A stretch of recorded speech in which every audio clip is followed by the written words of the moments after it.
Make it back. Yeah. We have qualify fixing to happen. We're live. And then we cab back. Okay. So we can go however long we need to. Yeah, Okay. just cut it up. All right. For the radio portion of it. Awesome. Good stuff. That is totally fine. We can go however long we need to. We're going to go ahead and log on, start talking to Cajun, and you can send them over when they can. No big deal. Thank you so much.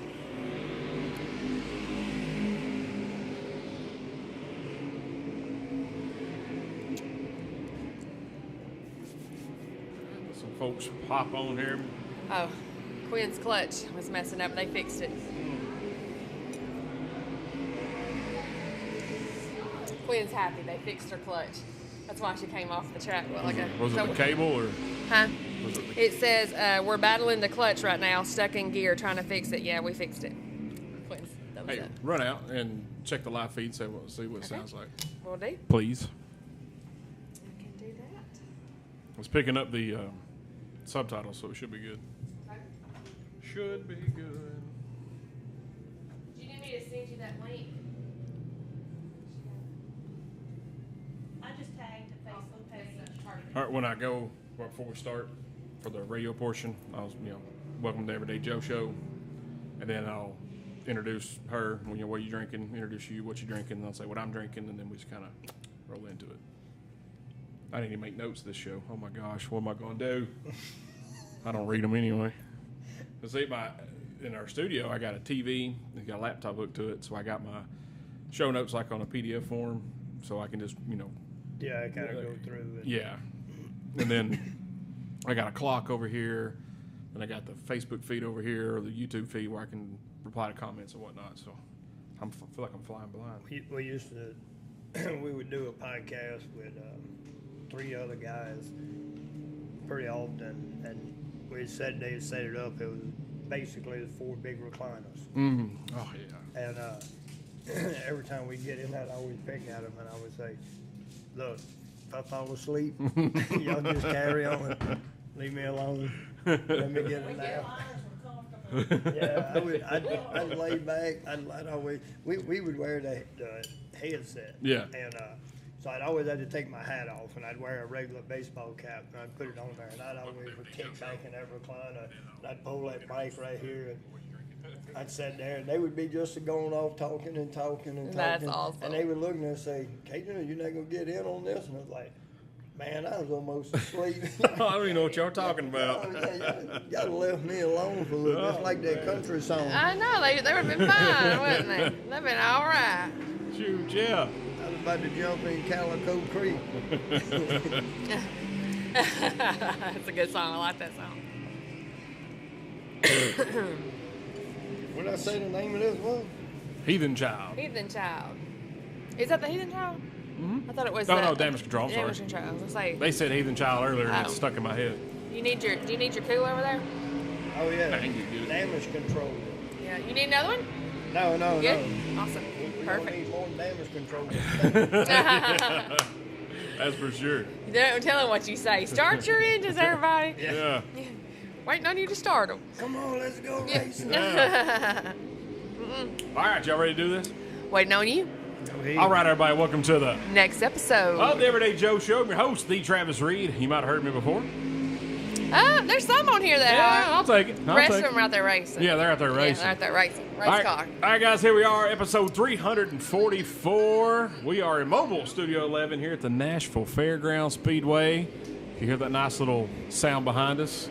That's some right. engines roaring, man. Racing, man. I can't wait till tonight. It's going to be awesome. It's going to be great. Since we're doing this during the day, our regular cast of characters couldn't be here because they have regular jobs. So Tooth slinging them parts, Eli's selling them. Who? Eli? Who's Eli? I don't know. Oh yeah, Right. the guy. Yeah. Oh, yeah. The guy that loves a well-maintained yard. Loves it. Yes. He's in Birmingham today. He's in Birmingham. Paint me a Birmingham. He texted me and goes, hey, I ain't going to be able to make it. I'm going to Birmingham. I said, you going to paint me in Birmingham? He said, there's probably some graffiti where I'll be. I was like, all right. That's cool. right. And Bull's washing cars today. Was washing cars, and Yeah. I got mine done, and I just finished lunch. I came up here to do the show. That's right. Good Yeah. on you. That Yeah. is My fiance, Megan Farrell, how are you? I'm doing well. Loving this. I got race gas going on. The smell of racing, hearing racing. Good stuff. I love That's it. right. What are you drinking today? I'm drinking me some high quality H2O. Yeah? Staying hydrated. I got a little allergy, so I apologize in advance, y'all, if I'm fighting through that. But Don't be coughing. I'll try not to. I got my cough drops right here. We ain't hearing that. I got my cough drops. I've told her that she coughed the whole way up here. Kept telling her to stop, and she Hey. wouldn't. I wouldn't stop. Can't help it. I'm not gonna say nothing. I've been fighting the That's same all right. thing. Yeah. We've I been think sharing it's a cough drops. Nashville thing. Yes, Yeah. it is. See, he just came to Tennessee for 2 days and he's already coughing. Yeah, I Thank think you. it's a Nashville thing. Yes, it is. Kept calling it the Bonaflu because of the Bonnaroo. Bonnaroo. No, I came in yesterday and I hadn't drank till today. Dang. There you go. I think my body is having withdrawal. It might be. It And that probably is. Yeah, that's it. It's that cough withdrawal. It's that cough withdrawal. There you go. That's what it is. You need it. Yeah. And that is Mr. Cooking with Cajun. How are you, sir? I'm doing fine, man. I am super excited about being here. You know, we love going to the races. This is our first time at this track. Ironically, this track is what, 120 years old? Oh, yeah. Mhm. Yeah, Yep, well, 120. yeah. 120. Man, that is amazing. And Yep. it's even more amazing to be part of it. I know. A lot of history here, man. That's Yeah. what I told people. Like, well, what's the reason you come there? What's Nashville? It's Fairground Speedway. It's history. Yeah. Go check it out. For sure. Just ruined y'all. Just ruined my shot. Well, We knew Did we y'all- knew that was going to happen. Yeah. Did y'all not see that coming? I know, right? Yeah. Exactly. And I am drinking water. I promise. Cajun, what you drinking on there, buddy? Man, it's something you gave me. I'm going to let you say what it is. That's Common John Brewing Company Damage Control. Damage control. That I had down pat, but I'm going to tell you, it's pretty good. I'm going to drink this one, and I'm probably going to steal another one. You can do it, man. There's about 6 of them in there or more. We can go get. We can send people to go get more. We know people. I drink 6 of these. I may be in one of them cars. You might be. That's for sure. I'm sure I won't finish the race, but I'm going to be in the start of You it. might be able to get it started. Oh man. Well, man, appreciate you being here. Thanks for coming to Nashville and visit us. And Man, this is, like I said, it's a pleasure to be here. oh, it's I love the show. I can't believe I finally get to be part of it. Oh man, shoot. Same for us, buddy. Yeah, we were pumped up when we Oh, saw yeah. him in Daytona, and Travis is like, we got to get him on. We found out you're coming to Nashville. They're like, we got to make this happen. Hey, Daytona was a good race.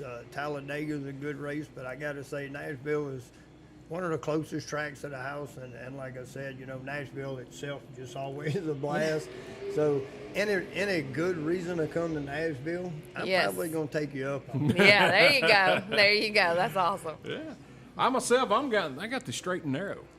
Just get ready to ask. Yeah. Let's just. I don't think you're going to be able to live by that. No, he's not. Exactly. You speak the truth there, sir. That's why I drink straight and narrow. It's the only straight and narrow I got. Yes. And Yes. I definitely need to drink some damage control. Yes, exactly. Control that damage. And our little cameraman's getting a little too camery back here. Cohen, why don't we go back over there? He's all Yeah, right. there we go. 'Cause Hey, look, I'm going to tell you, he's on my good side Yeah. anyway.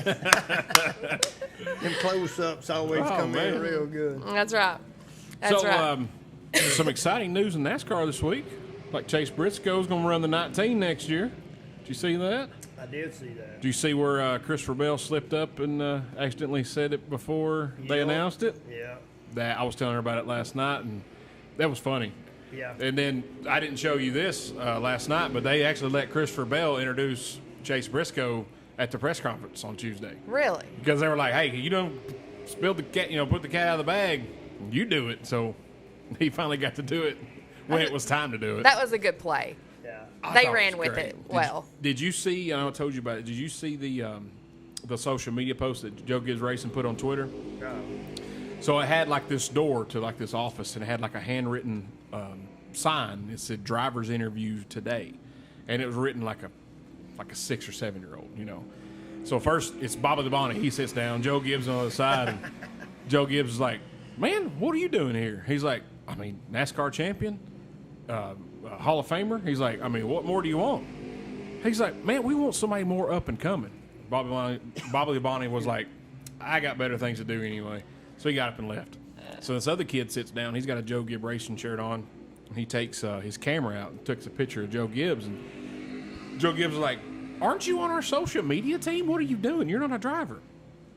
So he took the picture, and you saw a screenshot of his phone, and it was a Snapchat photo of Joe Gibbs with like flowers in his hair and and like glasses on, and the caption said, "I'm in this lame interview right now." And I was like, so then the next, it's a dog, and Joe Gibbs like, "What is going on here?" And then it's Christopher Bell comes in. Hey, Coach, about the other day, I'm really sorry. And then it kind of cuts and like announcement coming tomorrow.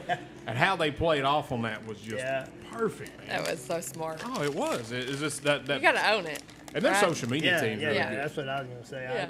Yeah. I think you instantly, like when it happened, I think they instantly should have Yeah. came out with a second video, kind of playing off of it. Yeah. Like it was, it was intentional. Oh, I like Kyle Larson's response.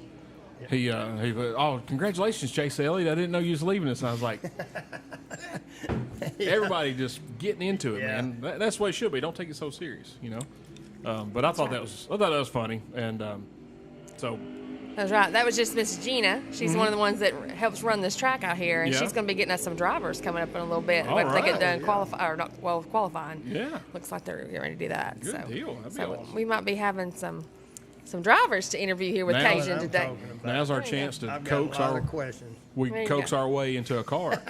Oh yeah, Yeah, well, that we would get- be some. We might be able to find out some other cars that are changing.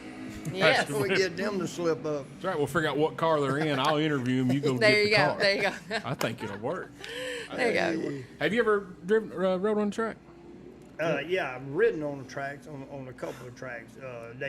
For some reason, I can't let them get me to drive. No. Yeah, they won't let me drive. That's where that's the part I want to do. Yeah, she got me for my birthday the Rusty Wallace driving experience. Oh, So- you had me at Rusty Wallace. Yeah, that was it. That was my guy back in the day. The Kodak. Man, that's kind of telling how old I am. Hey, you ain't that much Oh older than me. no. Yeah, it's we used to go watch him in Atlanta. Drive that was it 27 or 29 Kodak car? I can't remember the number. 27. 27. It was 27. I think it was right. Rusty Wallace. Kodiak. 27. Harry Gann. Harry Gant was Skull 33. Yeah, it's gold. Handsome Harry Gant. Yeah, she got me that for my birthday. We go to cash it in, and it almost come a tornado. It stormed like crazy. My God. So we had to reschedule. So rescheduled, and the only day I could go, it rained again. So I And had that to might have been a sign. I know. We were thinking. rescheduled once again. I finally get almost a year later. Yeah. Finally get to go through the safety meeting again. And I'm nervous. I'm like, I kind of wish it'd rain again Were you driving? You were Yeah, gonna I was actually, driving. You were gonna actually drive. Yeah, we went as a Nashville Super Speedway, and I upgraded to or she got me the ride along. Plus, I get to drive some laps, and she upgraded to the car tomorrow. I upgraded, got like a plaque with my picture, then me driving the car and Rusty Wallace's autograph. So I get there, I'm starting getting real nervous. I'm like, if it would rain, I would not be Yes, mad. he was not going to do it. I was like, man, what if I wreck? What if I screw something up? But that's all covered, isn't it? Yeah. It depends. There's like a clause in there. Like there's a deductible you'd have to pay. I'd have just paid it up front. Yeah. I'm probably gonna wreck. Here's this check. Well, I mean, I got to be honest. If I get the opportunity to drive one of the cars, we all know they're going to be governed. You're only going to go so fast. Yeah. I'm basically coming off, getting on the track, and then putting it to the floor. And if it don't stick, I'm just gonna say it wasn't my fault. Yeah, So- you're going. So yeah. whatever the deductible is, I'm giving them that before I get in the car. Yeah. Because what you get, like 5 laps, Yeah, I think I pretty got much. 5 or 6 laps. Yeah. 5 or 6 laps. I'm doing the last 3 at least to the floorboard. Never let nothing. There you Yeah, go. but You're tell like, 'em- what spotter? I don't hear you. Sorry, my mic's messed up. I tell them something broke. Yeah, traction broke is Yeah. what it was. Traction, bro. Yeah. And then the wall. Yes. We were laughing at him though, because he was going fast. But on the video, I was crying laughing. I said, Travis, you can't post this video. You look like you ever seen the movie Talladega Nights when he gets back in the car the first time after the wreck? Yes, and he's going like 10 miles per hour. It looks like Travis Reed's going 10 miles per hour around that track. It really did, and I'm Yeah. like, you can't. No, don't. I can't post it. Yeah. But so I I got the GoPro thing, so I timed my lap and I did some math via Google, and it told me how fast I was going. I'm like, okay, all right, I was going 120 or whatever. I'm like, okay, I'm better. So, I don't know if, we actually went to Charlotte Motor Speedway here a couple weeks ago, and doing the experience, whether you do the Patty or whichever one, most of them, it used to top out at like 120. Okay. That was like what it was governed at, about 120, 125. Now they've moved it up. I think it's like 140, 145. So, yeah, that would have been me on turn. Did we have a wreck? Lap 2. Somebody just spun out. Spun out. All right. Yeah. It wasn't a. That was a sign right there. There you go. You spoke it into fruition. The Cajun driver. Yeah, he spin out.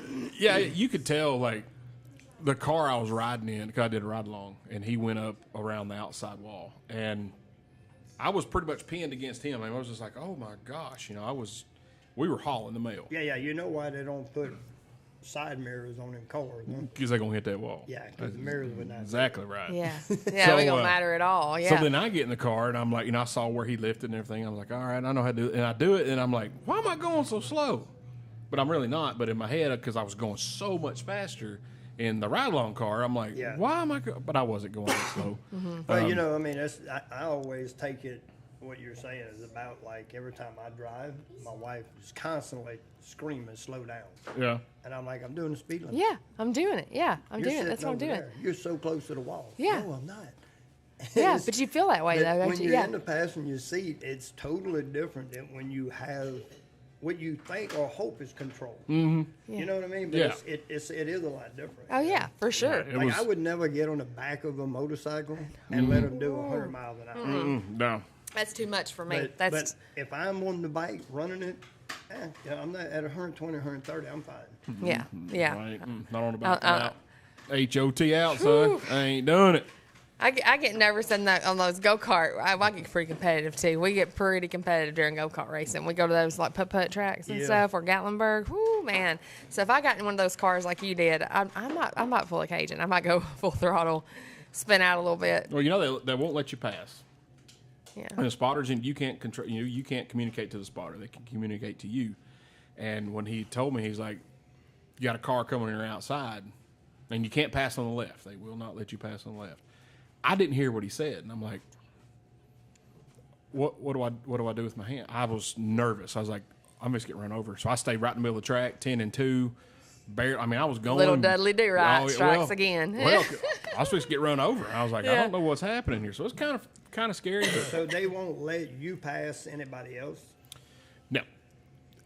They have. I mean, but I think that's where I would kind of have a downfall with where I paid my money, and then y'all happen to put a guy in front of me, and he's comfortable at 65. And hell, I could just go get my truck, get on the interstate, and do 80, and at least I went faster than that. And it didn't cost me $5,000. Exactly, to do, yeah. If that happens, they'll actually pull him or you off the track and let him finish his laps at 65, if that's what he's comfortable at. And then if you're comfortable doing 99, 100, they'll put you back out. And I want to come in the pits at 99. I'm telling you, if I ever get the opportunity to do it, and I'm going to say this live, that way everybody knows, I'm going to pay the insurance up front. Cajun coming in hot. I got no intentions of not finding out where they govern this car. Like, I am going to find out where it's governed to. I got to watch it. If he goes live, you got to let us know ahead of time so we can meet you at the track and watch it. I promise you, I will find out what they govern. When I get out the car, I can tell you where they govern. Or at least I'm in the RPM. Oh, my gosh. They got speedometers on. No. They got that tag. Yeah, that's what I'm saying. You could tag, the RPM to tell me. It was hard also for me to get my fat butt in that car because I got a giant head anyway. Then putting that helmet on top of this giant head, trying to get that through was. It looks like a bobblehead in the I really did. You got the Hans device on. I'm like, I don't know what I am doing. It was so funny. He got out the hair. He still had the mullet or the little. I ain't got to worry about that. Yeah, don't worry about it. You have to worry about your hair being messed up. The same condition it went. There you go. There you go. Completely gone. Yes. She gone. Oh man. So funny. Like, yeah. we had a good time, a good laugh. I'm just glad he finally got to do it because you have like a year to do And it. all jokes aside, we joke around and all, but that would be such an awesome. I mean, you did it, so you know. Oh yeah. And even if you did the whole track, you know, at 100 miles an hour, that'd be awesome to do. Oh, yeah. Yeah. I was Eric Almirola has the track record there for speed. I was about 10 seconds off. Wow. Not far. Mm-hmm. Yeah, I was pretty far. And the devil's a liar, too. 30 seconds on a 30-second track. Yeah. Exactly. Well, and then, too, you know, just even being out here on this track, we came out here to shoot some videos for the race the other day. And just to think about the legends that were on this racetrack here. Man. I tell you what, The like, it gives you Allisons, coat the chills. Waltrops, Yeah. Big E. Yeah. And, you know, I came here a bunch to Nashville Fairgrounds Speedway when I was a kid. And I realized how much it actually is banked in those corners. Yeah. I didn't really pay it. I don't think I ever got that close as a kid. We were just in the grandstands. Man, that thing is banked. I mean, it's banked a lot. Yeah, a lot of the tracks, you know, you go to as a fan and, you know, you sit out in the stands or whatever, and you never get on the track. And, you know, and Daytona was one of the tracks that's a perfect example. If you watch it on TV your entire life, you can tell it's banked, but when you walk out on it, you almost can't walk up Oh, yeah. some of the points in the Yeah. you know, in the banks that is so steep. Yeah. Which Even- is pretty yeah. neat, you know, because like this track is like we just talked about. You know, this track's 120 years old. Just to think, you know, that obviously there's been some upgrades, there's been some things changed, but the overall part of the track is pretty much the same as it has been for that long. Oh, yeah. And you know, think about the speed difference 100 years ago versus yeah. today. And these cars are running at higher speed and still staying on this track because of the banks. Yep. You know, so it's pretty amazing that things like that, you know. Oh, yeah. Yes. Yeah. I got to walk on Bristol back in the early 2000s. I went to a drag race and just got to go over next door to the round track. And I had played a softball game the night before and had pulled my hamstring. So I'm kind of walking gingerly anyway. I made it to the top. But I was 20 years old, pretty good shape, you know, and it was a struggle for me to walk up that banking. It was just, I can imagine. I was walking up the side of a Yeah. wall. I was like, oh my gosh. Then I was like, you know, I'll tell my dad about it. He's like, well, honey, that's how those cars stay Yeah. and go that fast. Yeah. I'm like, In the bowl. yeah. Yeah. It finally, I think it took that long in my life for me for it to click. Why these are banked, why it's banked so much higher. Well, I was like, oh, I get it now. And like you said, I think a lot of people like ourselves, when you don't see it firsthand, you kind of just don't think about the fact that it would be banked that much. We actually went to a race in Bristol, and the track is banked really steep, and the stands are twice as steep. Yeah. Yeah. Like you Yeah. literally almost walk straight up to get in, you know, in Yeah, your into seats. So, I the mean, place, the yeah. stands are like just this, and you're sitting like over the track. It seems like, That'd be kind of creepy. and Would be it narrow. really was. We went, and like I said, you know, whatever you do, you need more than damage control. Yeah. Yeah. Because when you get out there, if things go wrong, it's a long ways to the bottom. Oh, I'm sure. I went to a concert in Memphis at the old Pyramid where the Bass Pro Shops is now, and it was like that because that was Yeah. shaped, and I was like, I don't really like this. I don't. So I've never got to go to Bristol and sit, but I have heard exactly what you said. Yeah, that Bristol is very steep. I mean, the bank's very steep, but then again, you know, the stands are very steep. I don't know if I like That's that. noted because I don't do well in open heights anyway. So that was like even walking down earlier to go to the pit here, you walk down, it's fine. You walk back up and you're like, whew, man, there it is. Okay, Yeah. there's my lungs. Yeah. Yeah. He's That's- feeling it today. Yeah. All right, guys, we're going to take our first break. When we come back, we're going to get to know Cooking with Cajun. I'm right. excited. I discovered him for myself on Reels one night about midnight, scrolling through and found this dude cooking. I'm going to talk about that. I enjoyed it. Yes. All right, and we also got some burning questions we're going to ask Mr. Cajun here. I hope he has studied. Oh, yeah. Yeah, he better have. I started studying about 53 years ago. There you go. He ain't stopped. That's right. You're listening to the Everyday Joe Show, brewed by the Common John Brewing Company here on 93.9 The Duck. Get that. This one right here. Cohen, do you realize every time you're on camera, every time you go back and forth? He don't care. He thinks that he's filming. He thinks he's hiding, and he's not. He's in camera view. Wait, let me help you while we're on break. All right, yeah. Do y'all mind if I dip? No, I got zone in my mouth right now. I didn't know what those were. I saw them on Kyle. No, I'm gonna put a dip in my mouth. I saw those on Kyle Bush's car, and I'm like, "What's that?" And this gas station had them. And Zone. Zone. Isn't that like just a? Is it a nicotine patch? yeah, it's a pouch. Yeah, I did Zins because every time you go to the racetrack, they always have Zins, and they can get them for like $1 a piece there. Well, this one, the highest they go is 6 milligram nicotine. Well, these go up to 9. So I'm like, yeah, that's me right there. Well, I might need that. Yeah. Because this right here, the 9 is how much it costs. 9. Oh, this was $3.28. What is it? It's a nicotine pouch. You need to get in there. We can throw you through the door. I've got a door on the other side. It's all right. We can pick you up, throw you through there. Are you guys up here all night? For part of the night? Or I, Well, we're doing the show for 2 hours, but yeah. Gotcha. Yeah. So whenever you want, that dial on the wall controls the speakers for the PA. okay. Awesome. Good stuff. Thank you Okay. so much. Thank you. That's good to know. I'll wonder Yeah. that.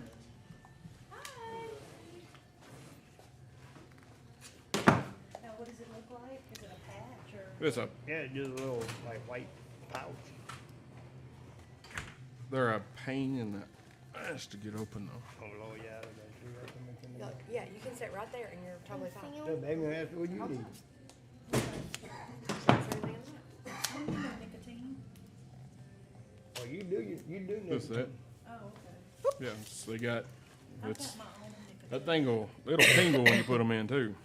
Is it? What does it taste like? Is it Wintergreen, you want one? No, hell no. I hate wintergreen. That's why I was asking what flavor. What flavor is it? Don't be giving no wintergreen. I hate Can't do it. wintergreen. Yeah. I cannot do wintergreen. Yeah. Yeah, they got wintergreens. They got several different kinds. I seen one, like I said, I seen one where it's just called like a straight. It's like just a plain tobacco taste. Mm-hmm. That would probably be the one I'd have. Yeah, Zen's got one similar to that. That mic's hot. I know it is. Might want to turn Okay, it. what Might kind want of to mute it. questions you about to ask me? I know. Maybe I didn't You ever study. seen the movie Dirty Dancing? Yeah, You ever seen the movie Roadhouse? yeah. Okay, Don't then need to good. know. It's on. Yeah, just questions. It's just fun. Fun. Bruh. Roadhouse. Look, y'all, you don't listen. Let me tell you this. Let me tell you something real quick about Roadhouse. My youngest son, me and her almost got in a full-blown fight. I wanted to name him Dalton. Oh.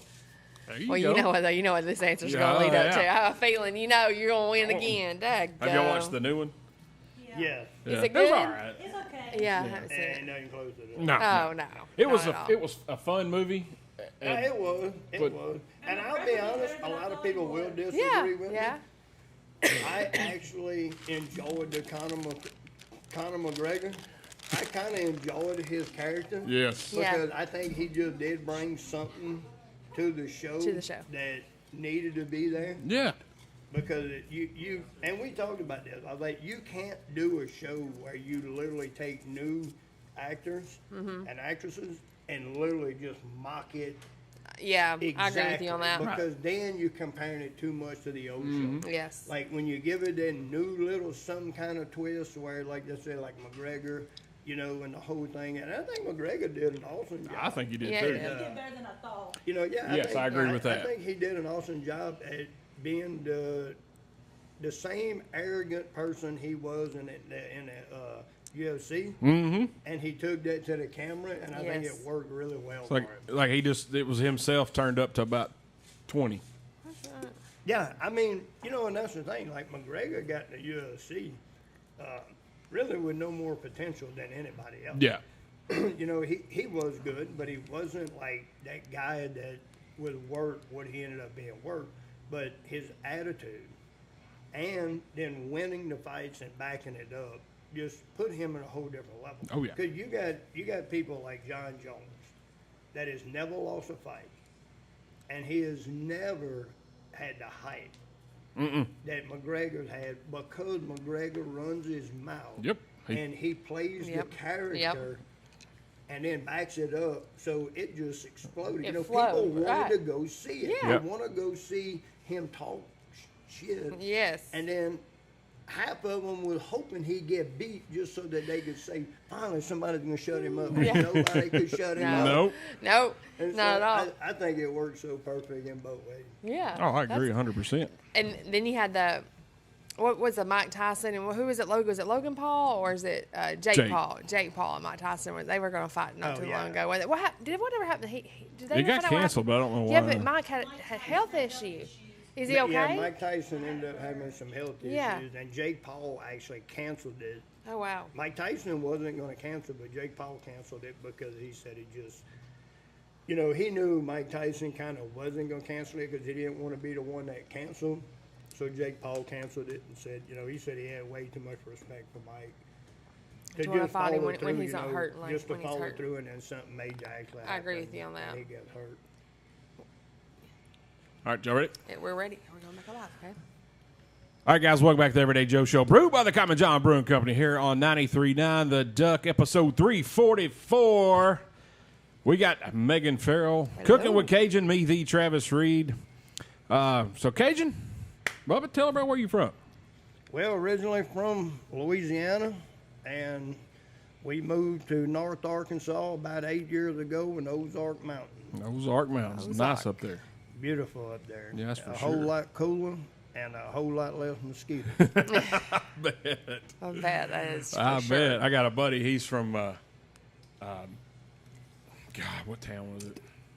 Billy Ratliff used to play for Tennessee. His uncle was Pat Swilling, played for the Saints. Right there where Mississippi and Louisiana meet down there in the South.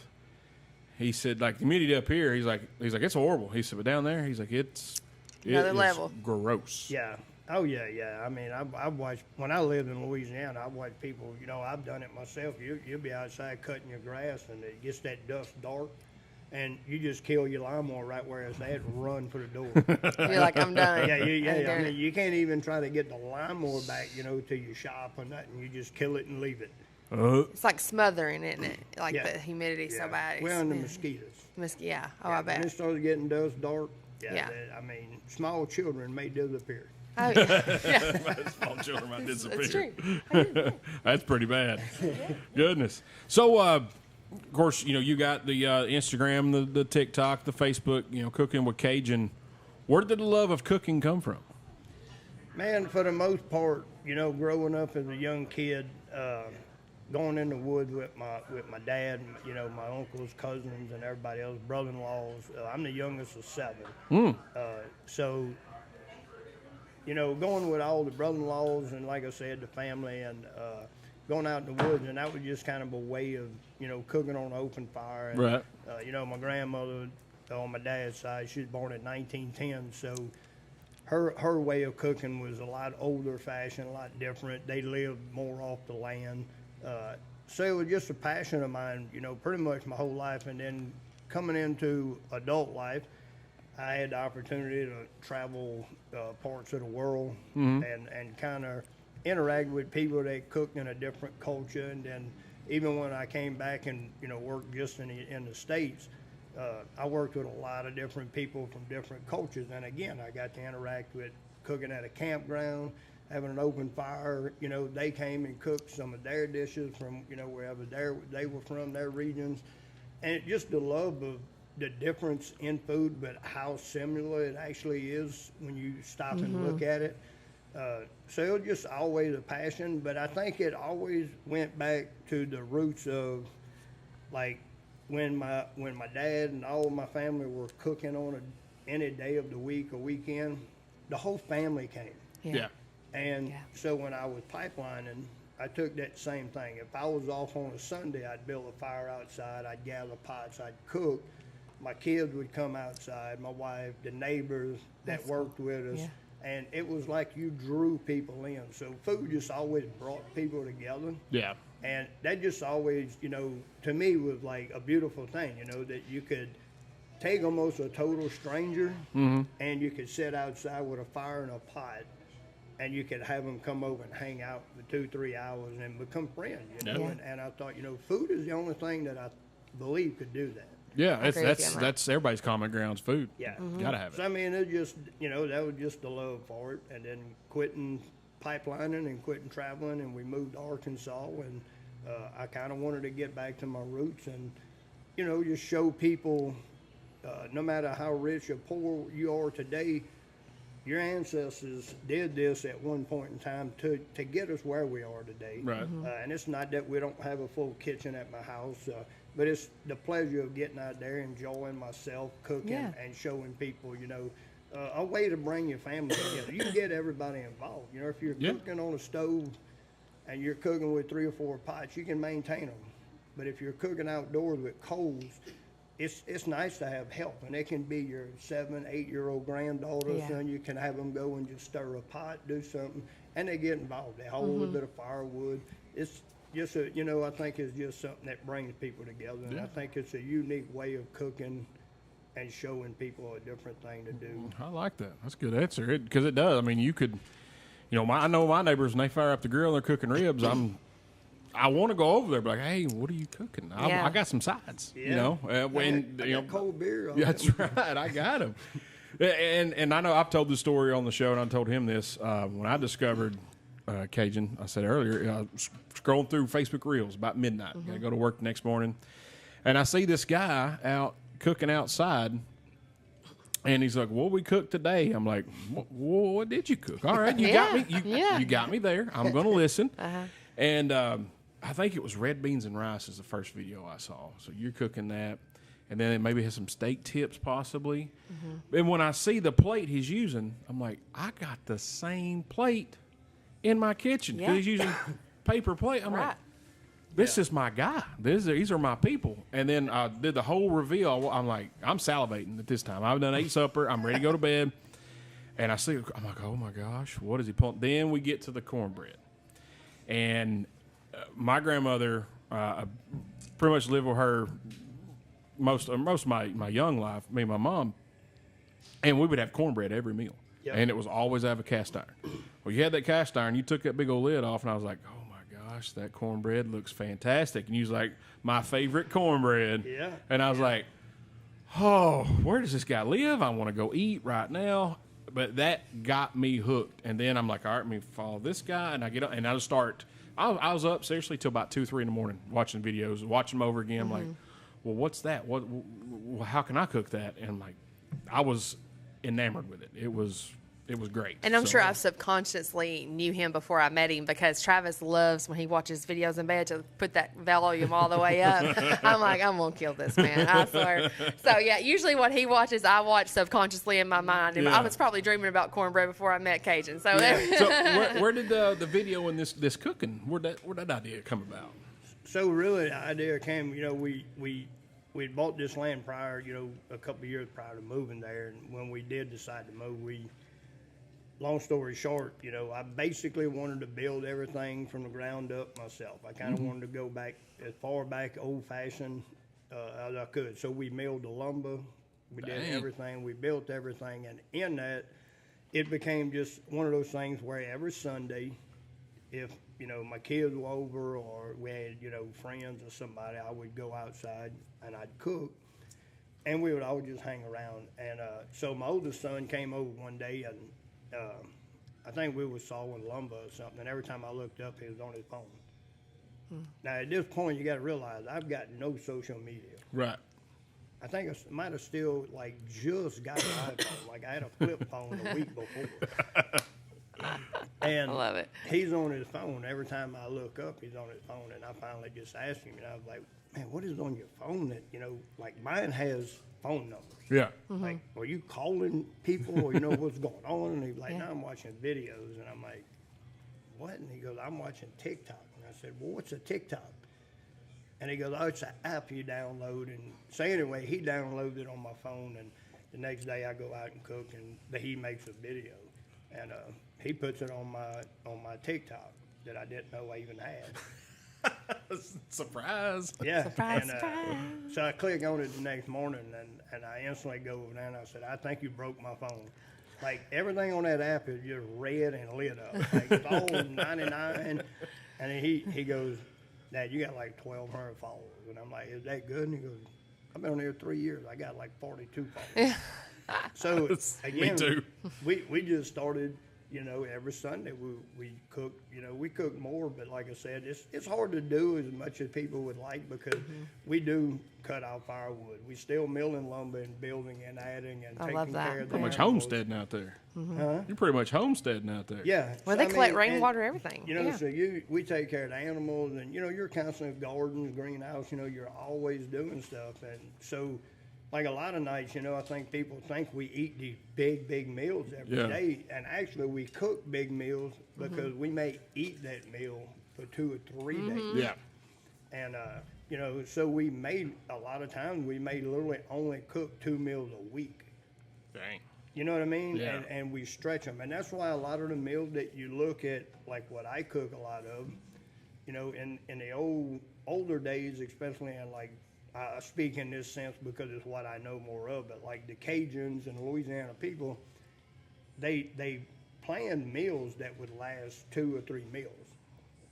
Right. And that's kind of what we still do. Yeah. People ask all the time, what do you do with all this extra food? You cook these big pots, and I would just comment back, I eat it tomorrow. Yeah, Put it yeah. in fridge or freezer. I eat Yeah. it the day after that. Absolutely.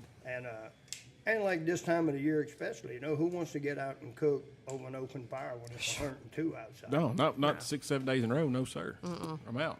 No, that's what I'm saying, So, you kind of pick and choose what you eat, and it's kind of why the old folks used to say, you didn't eat like gumbo, certain meals in the summer because they make you hot as you eat. Right, Right. right. Well, of course now, everybody's got air conditioning, so Oh, yeah. you can cook a gumbo and Right. turn the air conditioning down a little bit. Oh, yeah.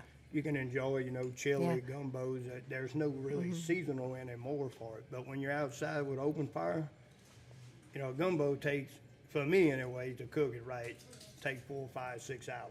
Oh, wow. So That's hot. It's I don't heat. want to cook a gumbo right No. No. No. No, sir. now. Meat and potatoes is real good at this time of year. Yeah. Bacon and tomato sandwiches. I love me a bacon tomato I sandwich. don't like tomatoes. But we already discussed that you're weird, but that's okay. I'm just You don't like kidding. tomatoes? I do. He don't. You He don't don't like like tomatoes. He don't like mayonnaise. Anything that Cohen will eat, I'll get him and he'll eat it. Like a child will eat it. His food can't touch. Yeah. I've said this 100 times. Yeah. Like, if I get a He's- hamburger, he's why? scared. Chicken tender. Chicken What? tenders and Yeah, grilled fish cheese. sticks. Yeah. If I get a hamburger, why do I want a salad on my hamburger? Why Oh, don't I get a I salad? will die on this hill. I will go. We about go at this on the radio every time Well, because he talks about this. I will, let me answer that question for you. Okay. Because if I get a salad, like if I literally order a salad, I want them to put like 2 hamburger patties cut up in it so that I can convince myself I'm not just eating a damn salad. I'm eating a hamburger. That is something Travis Reed would say. Yes. Like I would much rather have 2 hamburger patties in a full-blown Caesar salad Yes. Yes. Yeah. and say, yes, I ate salad for dinner. That Of could course, be I had good. a half a pound of beef in it. But Yeah. I ate a salad yes, for I ate a dinner. salad. I just got- He's typing I just that. got an idea for the. Let me tell you, the future. other night, because I've been trying to do keto, and because I got to be out in the lake, I want to be a little bit more fit than I was in the wintertime. So I did some keto and trying to eat healthier. So I made us a keto dinner. And Travis is like, oh, this is a keto dinner. This is actually really good. And he ate every bit of it. Well, it wasn't 2 seconds later. I look and Travis was in the cupboard and he had him some big old fudge rounds. I was like, what are you doing? Thought we're eating healthy. He said, I'm doing a do better diet. I'm not doing a keto diet. No. He said, the way I look at it is I did my healthy meal for the week so I can do whatever I want to the That's rest of the right. week. Yeah. Yeah. That's what it was. His do better diet. Yeah. And you know what? I didn't gain a pound. I didn't lose one, But but you I didn't didn't gain gain one. That's right. So I mean, Hey, that's a win-win, right? yeah, that's exactly. I Yeah. think it is. I think it is. So first night you got 1,200 followers. You're like, oh my goodness. When did those? No, I'm still like I have no idea what that means. Yeah, a lot of people like you. They like watching you cook. Yeah. That's Yeah. I figured that much, but like I didn't realize it would exceed to the things that it has come to. Yeah, I guess you got quite a few on I each mean, platform. on Instagram, you're looking at 1 million followers for Cooking with Cajun. But it's because you're so authentic. I mean, as soon as we met you, you and your wife and your son and your family were like, okay, these people are our people. They are just like original, like us, you know. Yeah, they are who they Oh, are. I promise you, I got dirt on my pants right now. Yeah, hey, that's right. I mean, really, Well, good, because I didn't got a stain on cooking mine grease where on I ate mine. earlier. Yeah. I mean, really, the gifts, and you know, and I do appreciate, you know, what social media has done. Obviously, you know, because it's allowed me to continue living the life that I want to live, and you know, and then, you know, with social media, almost like not say something we were looking to do, but then you get, you know, like you said, you know, I think over all platforms we over 3 million or around 3 million followers. So you get a lot of requests where, you know, my first video to every video I've made, I always season my food out of a mason jar, which was a mixture of my seasonings that I blend myself. Oh wow, yeah. And, you know, people started asking about the seasoning, you know, so we came out with the 2 seasonings, and, you know, that was obviously not something, you know, that we went into Yeah. expecting to, you know, ever do. I mean, that was never even a thought. Right. But so many people continuously asked, you know, for the seasoning I was using. So we ended up doing the seasoning. And we all, I think, know the story about the cornbread. Yeah. Oh yeah. My favorite cornbread. That's how you actually say, what about that cornbread? That's right. A little other word in there we can't radio do. but- That's right. Yeah, that's when we met you in Daytona. I'm walking up the steps and I'm like, wait, beard over. I know this guy, and I didn't want. I wanted to. I don't know if I said it out loud. Yeah, you did. Yeah, all right. Yeah. You So did. I was like, Yeah. I gotta say something to this You dude. and about 3 million more Yeah, I'm people. sure they did, man. I bet that's a tagline But for you. The great thing was you talked to us for about 30, 45 minutes. We had a good And we're conversation. just having a good conversation. I'm like, all right, this dude is uber popular on social media, cooks all this stuff. He's here and he's talking to us for 45 minutes and had a great time. Yeah. And I was just like, all right. When I saw the paper plates, I'm like, dude's real. He's my people. And then when we talked for 45 minutes, I'm like, yeah, no, this guy's got dirt on his pants. So Yeah. you know about the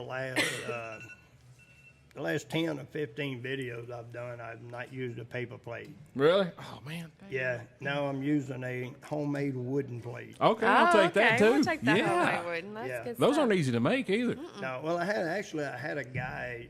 I went and did an event about a year ago. I say 10. I don't know. It may be 30, 40 videos, but about a year ago, I went and did an event, and one of the guys was a woodworker, and he was selling these awesome, beautiful bowls. Yeah. And I, you know, even though I love the old wooden bowls and stuff, I ended up buying a couple of bowls just to have, because I have a collection of all kind of bowls. And he gave me this plate. Dang. And, so I don't think I've eaten since then. I don't think I've eaten a meal at the house. It's not on that wooden. On that wooden. Yeah, I hear of course, me and my, midnight scrolling on TikTok or Instagram or Facebook, Twitter, whatever, to put me to sleep. People making these bowls and stuff, and apparently it's not easy. easy. No. Like you get that curvature. Yeah. Yeah. You can do it, but get it look right. Yeah, and to give them Precise. the exact, I mean, and that's the things that I think a lot of people overlook in woodwork is a lot of things we buy or we see today, would be what they call, made with like a repeater, a template, some type of, machine that's going to make the same exact every time. And then you have people out there that still sell handmade. Yeah. It's actually they're holding a tool in their hand, they're carving, they're cutting, they're getting everything to be the same, thickness, same, everything, and it's all 100% handmade. And when you know enough about it and you see one that is completely handmade, because people can go to places and buy a wooden bowl for $30. Yeah. And it's glued together, or was it's gonna say, it came from it's overseas, put yeah, together, yeah. With a machine. Like I said, it's cut out with a machine, and they can kick out 1,000 a day. And then you've got this guy that's taking raw wood and he's making one, and he's making one bowl, not a day, because he's got to rough cut it. He's got to set it up for weeks to let it dry out, and then he comes back and he finishes it. So he's lucky to get a bowl a day after a period of time of Yeah. doing the steps. Right. Yeah. And so when you get some of these bowls and they're asking, $100, $120 a bowl, there's a couple things to look at. You're never going to find another one the same because none right. of them are made identical. And the wood grain will never be the same because every bowl is made from a different piece of wood. So even the same log won't have the same exact flaws or Right. designs in it. Yeah, I love that. That is. And to me though, that's art to me. Oh, yeah, You know, it's it is. art in itself and the craft. And a lot of people, I call it Appalachian art. A lot of people are losing that Yes. Appalachian art because I like to call moonshine a little Appalachian art too It because is. you know we had family that we grew up in the mountains of Short Mountain in Tennessee Yeah. and we have family that did moonshine for Al Capone and stuff and that I mean obviously it's illegal we're not saying do it but I know that my heritage comes from that and I love seeing people that take that and still do things the old fashioned way. You know, I think it's a lost art. Yeah. Yeah, It's I mean, becoming and a that lost goes art. back to kind of summing everything we talked about so far is exactly why I live the way I live today is Mm-hmm. because, you know, I grew up in somewhat of an era where, you know, they didn't have to live that way, but they chose to still do Right. a lot of things that way Right. because it was still so close to their childhood and Mm-hmm. their culture, like my dad, my grandmother. And so I got to experience, you know, that part of the way they lived, Yeah. like, you know, butchering hogs and just everything we did, processing food and, you know, everything, canning and all of that. And so it's just one of those things where, like you said, you know, the art Yeah. of moonshine, you know, Yeah. I've got family that made moonshine Yeah. and it's something I dabble in every Yeah. bit of it Yeah. because I don't want it to go away. Exactly. I know It's at part of one your- point it yeah. probably will to an extent. Yeah. But you know, like the videos I do, you know, if it inspires one person to Exactly. just try it, Exactly. and then realize how much pleasure there is in doing it. Mm-hmm. You know, people very, very often people say or comment, you know, man, I'd love to live that lifestyle. Well, the thing about it is, I'd say 80% of people want to live that lifestyle won't continue to live it. Yeah. Because they don't really know the work that goes in. Like, if you don't have a full-time job and you decide to live this way, this is a 12 to 14-hour day, pretty much 7 days a week. Yeah. You know, like if we don't have water coming in the house, it's because we didn't do something. You know, we don't have the ability where we live. We don't have the ability to have in city water. So we don't have a well. So we catch rainwater or we haul it from the creek. Yeah. You know, and we put it in like a cistern and a tank. And it's pumped from the tank to in the house. But I mean, if it runs dry, we can't just go turn the valve on and get water. You know, Yeah. we don't have Yeah. that option. So you've got to, you know, you're constantly working. When it gets cold this winter and it's below zero and snowing, I don't have electric heat. Yeah. I don't have the option, you know, so I've got to have firewood, you know. So, I mean, and we Wow. cook a lot on firewood. So, you know, you've got to prepare and you've got to get up and work, you know. And if you're going to put your garden, if you're going to can stuff, you've got to get up, work your garden, plant it, keep it, you know, going, pick, can. I mean, you constantly working. It's not as, I think, it's not the lifestyle I think everybody kind of imagines it would be. Yeah. Mm-hmm. It's a lifestyle of work. Exactly. People live in this microwave society where everything's instant now. So they want it. They like to watch it. But like you said, to live it is another thing. Yeah. What is if you had your go-to that you can cook, what is your the favorite thing that you cook? What's the favorite thing that you make? Man, I don't, you know, when it comes to the actual cooking side, I don't know that I have anything I like. It's like your favorite because it's all good. Yeah, I mean, it's all like fun to cook. I would say if I had to go to maybe an answer I could give, like the things I love to cook and eat the most would probably be like squirrel. Squirrel's pretty good. I've actually had You know, squirrel. I love squirrel, rabbit. Rabbit is good. I agree with the rabbit. You know, I love just about any seafood. Yeah. You know, fresh seafood. And I love fish, but like cooking wise, I love cooking anything basically in a gravy. Like I love the process of browning the meat, Yeah. you know, and then making your gravy with your onions and your herbs and your seasonings and, you know, and then like putting your meat and then letting it just cook for hours and hours. It's not really something you got to stand over so you can Yeah. actually go do other chores or something. Right. And you can come back and check on it periodically. But overall, probably my favorite thing, as far as dishes I love to cook, believe it or not, is I love to bake. Really? Yeah. And you can do that in the Dutch ovens. Yeah. Right? Do you have a lot of Lodge cast iron and stuff? Or do you have I've different got a kind? lot of Cajun Wagner? Classic. Cajun Classic. I love that. Cajun Love that. Classic, Yeah. I've got a lot of their stuff. Really, that's good. And then, inside the house, we use a lot. Cajun Classic also makes a McWare, which is the aluminum pots. Yeah. And it used to be Magnolite, Yeah. and now it's McWare, and Uh-huh. it's the same company.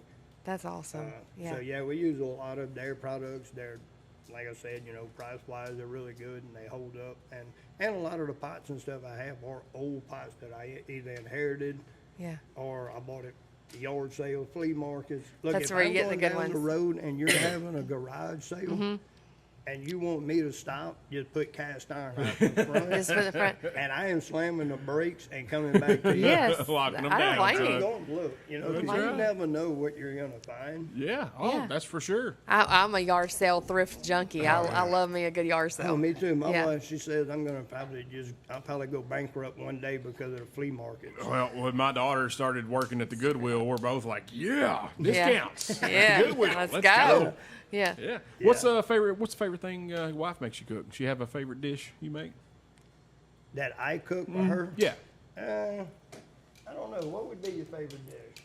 Probably would be something in the neighborhood of chicken and gravy No, shrimp stew. or shrimp, Shrimp stew. stew. Ooh, that sounds good. Does sound good. I thought I was doing good when we made that jambalaya box that day. I was like, hey, just come and do some jambalaya. And now I hear that, I'm like, man. I just did the rice-a-roni version. Is what it sounds Now, like. I'll tell you something I very rarely cook that she cooks. And even when my kids are coming, and we know in weeks that my kids are coming, with everything I cook, they want me to cook 1 or 2 meals. But the first night they're there, their mom's going to cook. And she's going to make a crawfish fettuccine. Ooh. Oh, I bet that is so good. Oh, yeah. That's And- your signature mama, right? That's that mama. That's that mama and- cooking and those it babies is, great. and Yeah. that is every so there's even times where she doesn't like to cook, and I do most all the cooking. Right. So there are even times I'll call my kids and beg them to come spend the weekend, just so I know she'll cook. She'll tonight. cook. She's going to guarantee to cook. Oh, the secret's out. Now you know what he's doing over there, don't you? Yeah. I'm pretty. For Father's Day. There you go. Yeah, she did cook for Father's Day. Man, That's that awesome. crawfish fit. Oh man, that is Yeah. so good. I love crawfish, man. That's Yeah, And, it is. and if you're watching Facebook Live, if you're watching this live, we apologize. We're not in our studio, so there's going to be cameras that are going to fall off tripods and Yeah. things are going to happen. yeah, And it happened. yes, and things I are happening. promise she has not drank anything except water so far. Exactly. And it's the camera closest to her that keeps calling It's her. the one that It keeps is. falling. Nobody's touching it. I thought Cohen was touching it, and he wasn't. Okay. We might Yeah. need to check that cup. I know, right? It's the water, I'll tell you. But But yeah, like that movie Cheech and Chong where they get arrested and they go to court and they go up to the judge and Chong takes a drink of the judge's water. That's vodka, man. That may be That's vodka funny. in there. might Some of that be. tater juice. Maybe I am like Johnny Cash. She But yeah, was so we're just going to do talking it. about that moonshine. I was, right? Maybe with the Branch water there in Winchester. White lightning, yeah. Huh? All right, guys, we're going to take another break.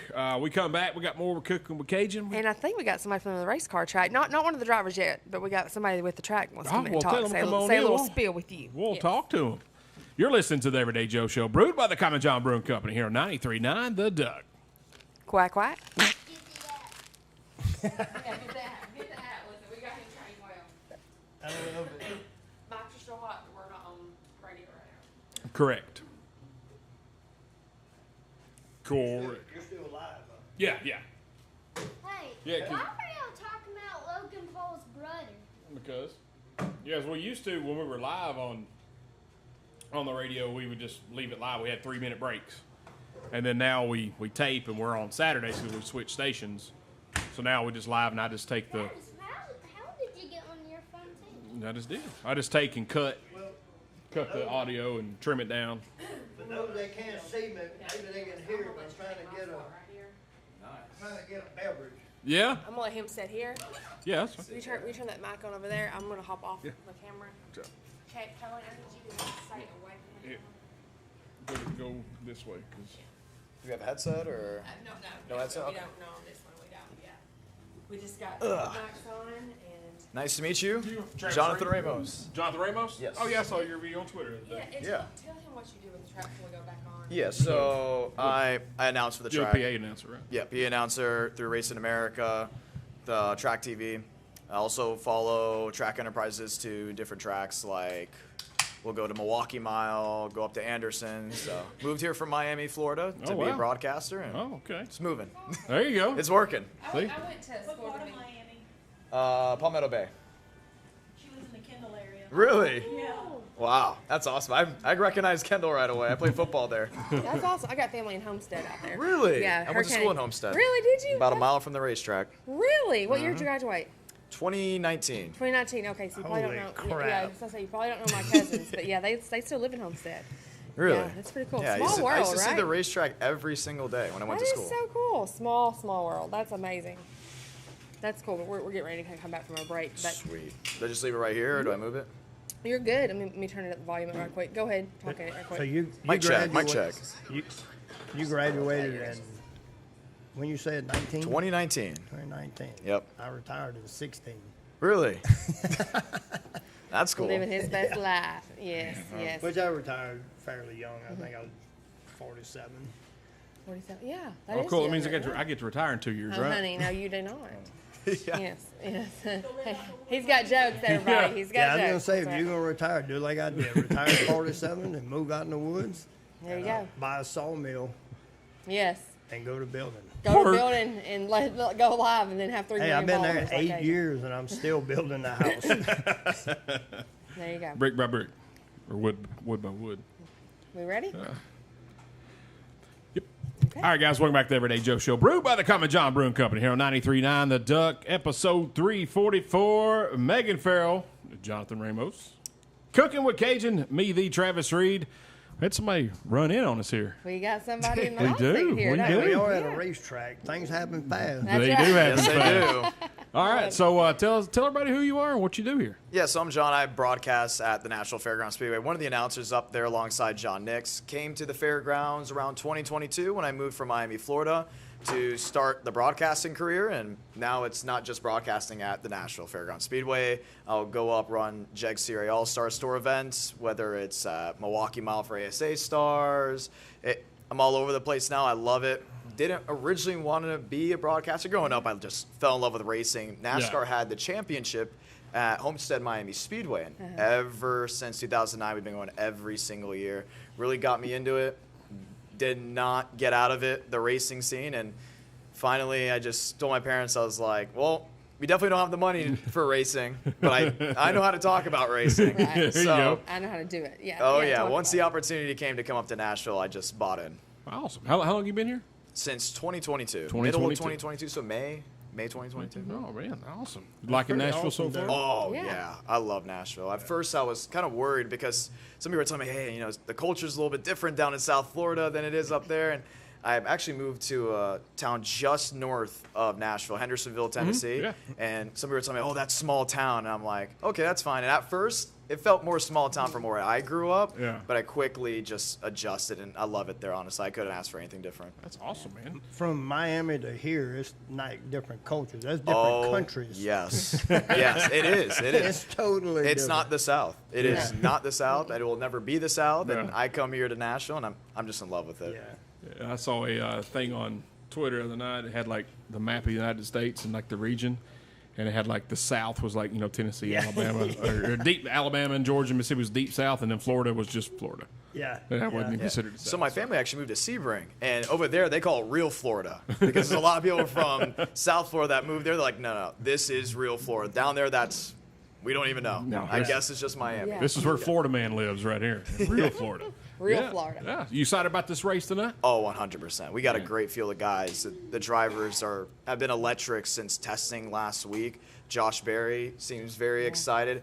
Well, last week he wasn't too excited. For the ones that don't know, he actually only did a couple laps before his engine let go in his first We test heard about session. that. Jeez, Yeah. man. But he came back today. I was watching the practice times. He was outside the top 10, and I went, oh, boy. And then right at the end of that first practice, boom, went up inside the top 3. So Man. he's going to be quick. That's awesome. That's awesome. Good Who was stuff. Ross? Was he fastest in practice? It went Dawson Sutton first. Ross was around 10th or 11th, too. Oh. I wasn't surprised because this track, they say if you can win here, you can win everywhere, and I honestly believe that. You have 18 degrees in the corners, 3% on the straights, long straightaways. There's guys that have never raced here that will come here for the first time, and they are fighting every single lap. That's why I'm not surprised Ross Chastain and Josh Berry were 10th on back. What I noticed at this track is I've been to a lot of the other tracks, which, like we talked about earlier, this track's 120 years old. Yeah.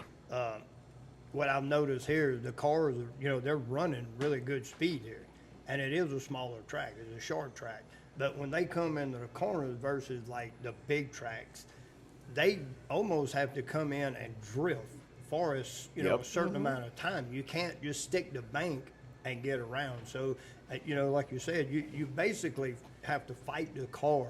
No matter how you're set up, you got to fight. You got to drive the car. Oh, Yeah, you got to be a driver here. Drive the car. You mentioned that. Keep an eye on the number 29, Hunter Wright. The last 3 races, it is so clear how they set that car up. It's wicked loose, so he's dead sideways off corner. There was one time when I was calling it, I thought for sure he was going to spin and wreck. Really? You could just see the wheels start jumping up, the body of the car jumping up a little bit. When he came off turn 2, he always sets it up loose. He's a multi-time winner at the fairgrounds. I would not be surprised if he's good tonight. Really? There you go. That's good to know. So, guys, the race starts 7:30? 7:30. 7:30. You still got plenty of time to get out here and get a ticket. Go online and get one. You get a little bit cheaper if you get on the line before you come to the track. About $25, y'all need- $30 at the gate. Yeah. If nothing else, get a ticket, come out here and hang out with us. That's right. That's right. Come hang with Cooking with Cajun. He's here That's with right. us. I'm going to be down there on track side. That's right, trackside, and he's gonna be the one that gets the cars a going. Give them the it. command, man. Giving the command to go. And you're right. Me being an experienced iRacing competitor that I am, this track is really hard. Did you hear the silence that came into the room, Radio Wait, Land? go back because we talked about this before Yeah. the show. Right? Yeah, I make up stuff all the time. Didn't you do like one race out of rookie? I got my A class. Oh, there you go. It took me a while, but I got So it. you talked about I just got to iRacing. give you a hard time because I just love the story. Why? You and I were talking. He's like, "Man, I was running rookie, and I was doing so good." And then I jumped up, and he's like, "Holy crap!" I'm sitting going, This is no longer a game. This is real. It is, man. It's so awesome. It's so this track is so hard. That's what I was telling him. I know it's a quote a game, a simulator, but this track's not easy at all. But fun. No, very fun. If you just watch the car, like we were just talking about, you got to drive the car, and there's some really rough spots in this track. Oh, yeah. So I think that goes to what you said earlier, being set up really loose. Yeah. If you're really loose, those spots don't affect you as much. Yes. When you're kind of stiff, so you can handle the corners a little bit more, you get really thrown off when your car does jerk around, you back out, and he's not having to do that. He's being able to pull through, and you'll probably see some passes like from the outside with stuff like this, because the inside seems to be the roughest. Yeah. So the cars that are loose that can hold themselves up there, they'll run the higher track, and you'll probably see a lot of passing tonight. So have you ever seen a race at Atlanta Motor Speedway? Yep. Oh yeah. They always said if you can manage the bumps, you can fight the track the right way, you will be quick. It's the same way here. You'll see guys all over those bumps, and it's like they're glued.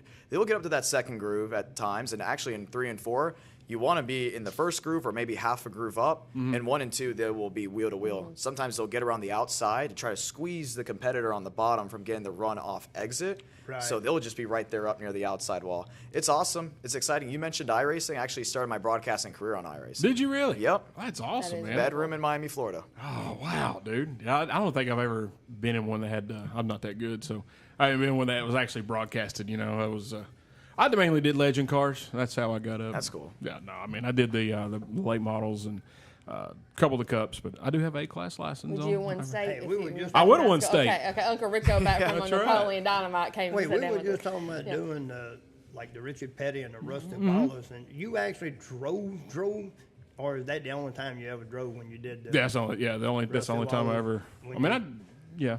I drive a fast car like on the street, but I don't drive it fast. What do you drive? SRT 8 Grand Cherokee. That's good. Yeah, That's nice. Yeah, Well, 400. let me just start with that. Yeah, all right. Yeah. I'll drive your car one day. Yeah, let's go. He's gonna get on the track and do his like that Richard Petty race. But I'm buying Yeah, the yeah. insurance He's right buying off the bat. Like, I'm just gonna He's go ahead gonna- and pay the You're there for one deductible. thing, and that's to go quick. That's right. I told them whatever they govern the car at is what I'm gonna find out what it's at. Well, you know what they say. If you feel the rear end sliding a little bit, you're really loose, that's fast. If you're way too stable, you just set down a horrible lap time. Oh, I want to be all over. Yeah, I'm We king, gotta make this happen. king of horrible lap times right here, man. Yeah. Yes. That's for sure. Where you go next after this week? After this week, I'll be up in Whittemore for the Jeg Series All-Stars Tour race, 4th of July weekend. Following that, back in Nashville, because we have the Sound Gear North-South Shootout when the super late models come to town. And after that, I'll be over the PA for Anderson. I don't think I have a week off until maybe September. Jeez. Oh man. man, it sounds like Lot of you're gonna be broadcasting. Very busy Yeah, that's good, broadcasting. man. Yep. Yeah. Just finished college, too, so perfect opportunity. Let to me brag on you go for a around. minute. Your radio voice, your announcer voice is perfect. Oh, thank it's you. Perfect. So wherever you went to school, where you said you went to school, did a great job in mass communications Yeah. for you, sir. You did a great job. Thank you. Yes, The very interview good. with Josh the other day was really good. I saw that. Yeah. That was a lot of fun. Yeah, I that was really excited about really that. good, man. I was like, oh, he did that interview with him, and now we got, oh boy, we're yeah. So And then you got us everyday Joes up here. yeah, I was like, well, what are we gonna You do? do an interview with him, and then they really see how country. we Oh yeah, that's right. That's right. That's right. how we Here roll. comes Odell on turn 2. Look at him, watch him. Watch Look him. at him. Look Yeah. here. He's right there. Yeah. So we've got street stock qualifying getting ready to happen in just a few minutes here, don't we? Yes, Looks we like do. 4 o'clock. Looks like it's getting ready to happen. I like street stocks. Oh, I love them, too. Yeah, I called actually a race there at Bristol with the street stocks. Did and you really? They were all over the place. And there were like 3 groups of racing up near the wall to the bottom. Those guys Wow. came to play. That was an insane show. I was a fan up in the booth. I just couldn't believe what I was watching. Oh man, yeah, I like street stocks. It's almost to me, it looks like it run what you drove here, back in the day. Because Yeah. they not really are, but See, now that's where I think racing should go back. yeah, man. You know what I mean? Like, I think, don't get me wrong, we go to a lot of, NASCAR races, and I love the racing, but, like, the cars have changed so much that, like, the race tonight, to me, is the race to watch. Oh yeah. You know what I mean? Because this is where it's kind of the, like you said, it's kind of the go back of, run what you brung, and you get to really, and we touched just a hair on this, but I want to ask you because, like, I know you said people are going to kind of squeeze to the bottom, and they're going to try to. What would be like at a NASCAR race? We've heard they're 3 wide, they're 4 wide.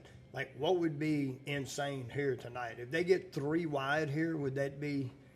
If you see 3 wide here, someone's going to the fence. Okay, that's kind of. I was just Okay, gonna yeah, say like yeah. And I say Can't that sit here. because, like I said, when you get into a corner, you almost have to drift into Mm-hmm. it. So, like, if you're 3 wide and one car drifts, I couldn't see where the other 2 would set. I know. So I've seen 3 that's wide why- here. I have seen it here off turn 2, but they don't hold it to turn 3. If they hold it to turn 3, you might as well just get the yellow out because Yeah. someone's not Yeah. making out. Okay, so that's still good, though. I Yeah. mean, We're going to see some good racing. Yes, yeah, That means it's absolutely. going to Yeah. be very entertaining Yeah. tonight for sure, and good racing. And obviously you want everybody to be okay, have a good, safe race. But then you've got such a variety of drivers too, because you've got, your NASCAR drivers. You got Ross, out there driving tonight. Then you got Quinn Davis, 15-year-old lady driver that's in there. I'm super excited to see her out there practicing today. So she looks good too out there. Yeah, Yep. she does. She Yeah. put some good laps in Yeah, today. 15 years old out there. Yeah, And there's be some good racing. So if you're over there camping for the race this weekend, it's not that, was it 25 minutes? It's like 25, 30 minutes maybe with traffic. Come on now, go ahead and get down and beat that traffic. Get over here out and watch this, man. It's going to be exciting. Yeah. I've not been to a race here. And bring me a beer. I've not been here since I was probably, 11, 12 years old. Probably, Really? something like that, yeah. I used to come a lot when I was a young kid. My dad worked with a guy that raced here on the weekends, and we'd come all the time, and I haven't been in so long. I'm excited to actually watch a race here, Not in person. I've seen it on TV, of course, but yeah, I'm fired up, man. Yeah, gates open at 4, right? Oh, yeah. Everybody's gonna be here at 4 to see it. So Yep, gates open at 4. We will have single car qualifying that will be over the air commentating at 4:30. Yeah. This track is very unique. You're not going to find anything else like it anywhere else. People have asked me, they're like, what would it compare to? And I'm like, I can't say anything. you can't because the history The way the track is laid out, I mean, everything makes it very, very unique. Second and oldest original. operating racetrack in America. Wow. That's impressive. Yeah, absolutely. Lost to Milwaukee Mile by 1 year. Really? Yep. I knew they'd been around for a long Oh, time. yeah. I miss that track, the NASCAR going to. I like watching races there. And also, guys, if you're a longtime NASCAR fan, this is one of Dale Jr.'s favorite short tracks. Like he wishes that the Cup Series would come here. Now a lot of stuff would have to take place, but could you imagine those cars out on that track? Yes. That would be great. There has been a lot of rumblings. There's been a lot of renderings of what to do. I remember last year I walked into the offices one day, and the first thing I saw on the table was a rendering of expanding the grandstands to turn 1 to get it prepared. And we know a lot's changing. We now have apartment buildings going up behind us. And at first I was a little skeptical. I was like, oh, that is really close, because this city has grown around the track. Yeah. Right. 100% it has. Yeah. Yep. But then all of a sudden, I'm starting to see what they're doing with the pavement. I'm like, oh, it's looking really good what they're doing around it. And they had new renderings coming out, trying to make it look a little bit like the soccer stadium over there. I think this track's in really good hands. I think there's going to be a lot of great things to come. You just have to wait and see. And when you see it, you're going to be really excited. That's awesome. You know, if they ever get an all-star race, you know, kind of like a throwback. Yeah. And do the older drivers, let them come in. If they could ever get that, I don't think y'all could build enough stands. Oh, right. You're right. It's a 7-hour drive. I'll go ahead and buy my tickets today. Oh, absolutely. Absolutely And would. I know, yeah, you would sell out. You didn't plan to do a 2-day race Yeah, or something. you would. Yeah, a week long. We'll finish this lap today. We'll finish this lap tomorrow. That way we can sell it in segments, right? Yeah. Hey, The I'm final telling you, stretch. I think that would be such like the ultimate race in Oh, yeah. today's era. You know, we've lost so many great racers already. Right. You know, over the years, but to be able to get some of the guys that we now, which is kind of sounds weird, but kind of the older guys. Yeah. You know, like Dale Jr. Yeah. You know, and you know, so many other drivers I'd love to see come back out here. And you know, Jimmy Johnson. I mean, which Jimmy, you know, I got to watch Jimmy race at Daytona this year, which was pretty cool. Yeah. But, you know, there's just so many people. Tony Stewart. I mean, there's just so many drivers. I'd love to see just a group of them get back and kind of have, and this would be the track to do it. Oh, it would be. Why would The you not sides of take it. the, you know, the generation that has left this sport to the younger and put them on the oldest track still operating today?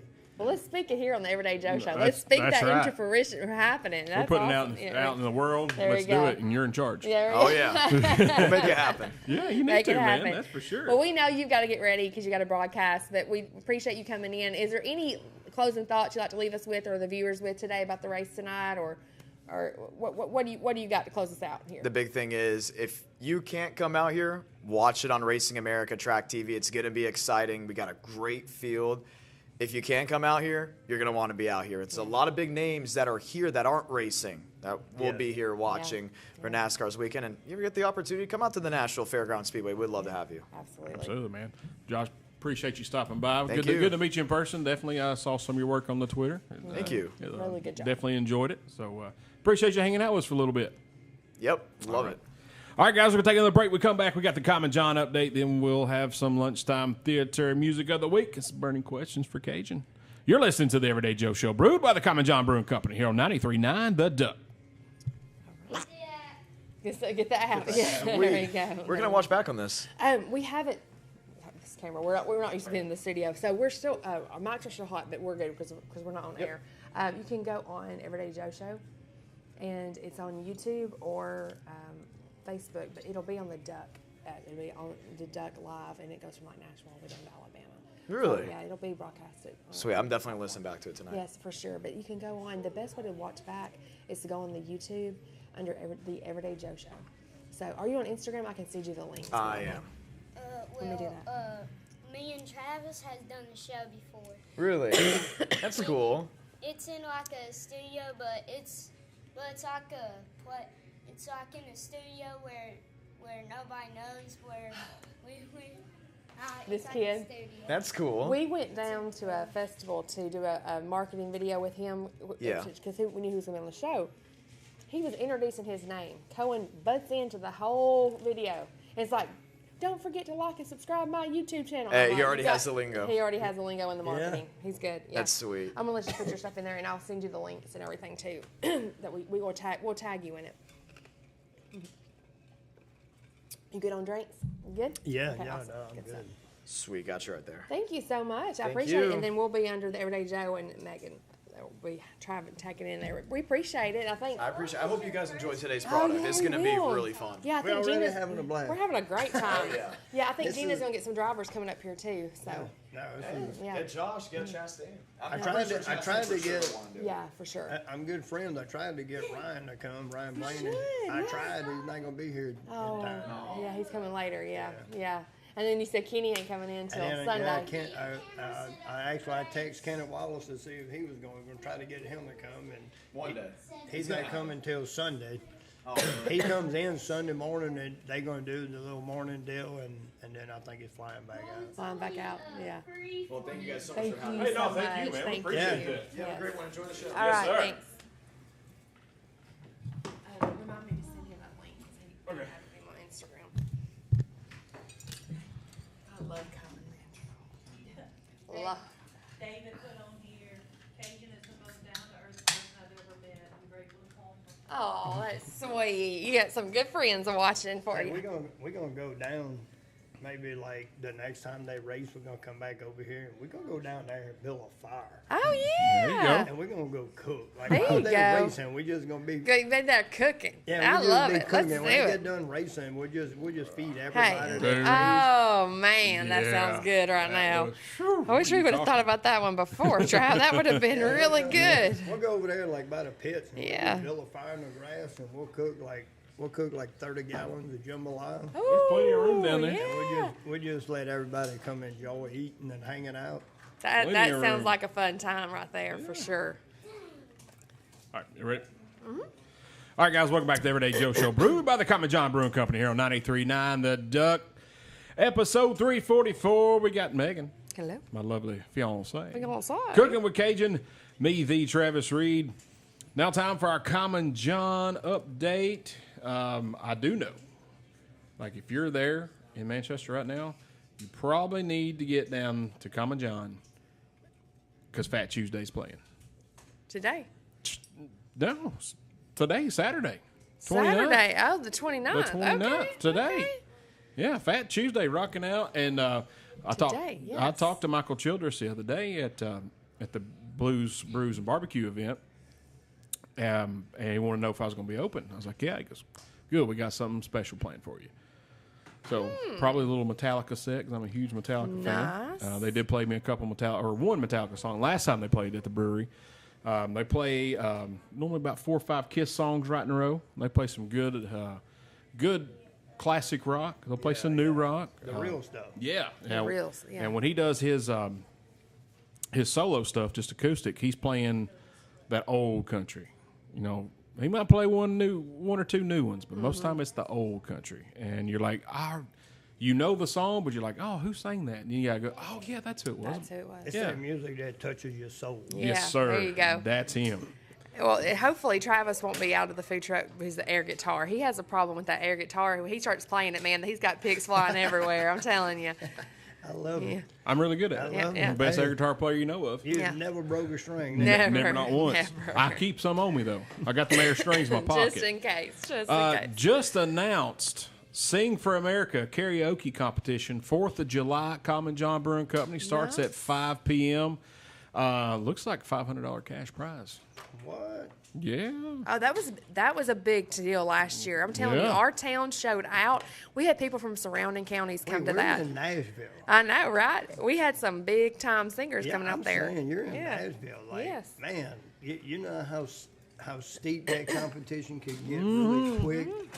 You know how Oh, many yeah. unfound, beautiful voices are walking around this city? So many. Oh, what's so great is So you can many. go, there's a 60, 70 mile radius from where we're at right now, and you can find 300 of them. Yeah. And Yeah. you're just like, oh my, it's just amazing at the talent that lives in this state, just in this Yeah. radius. I don't know about it's- east or yeah, west. It's amazing. You know, one of the things my wife and I enjoy doing and have, quite a while is to, step out of our at-home zone Yes. and decide to take a day or two to just get out and just go I love enjoy that. things. Yeah. And absolutely, Nashville is like almost always the place we come. Yeah.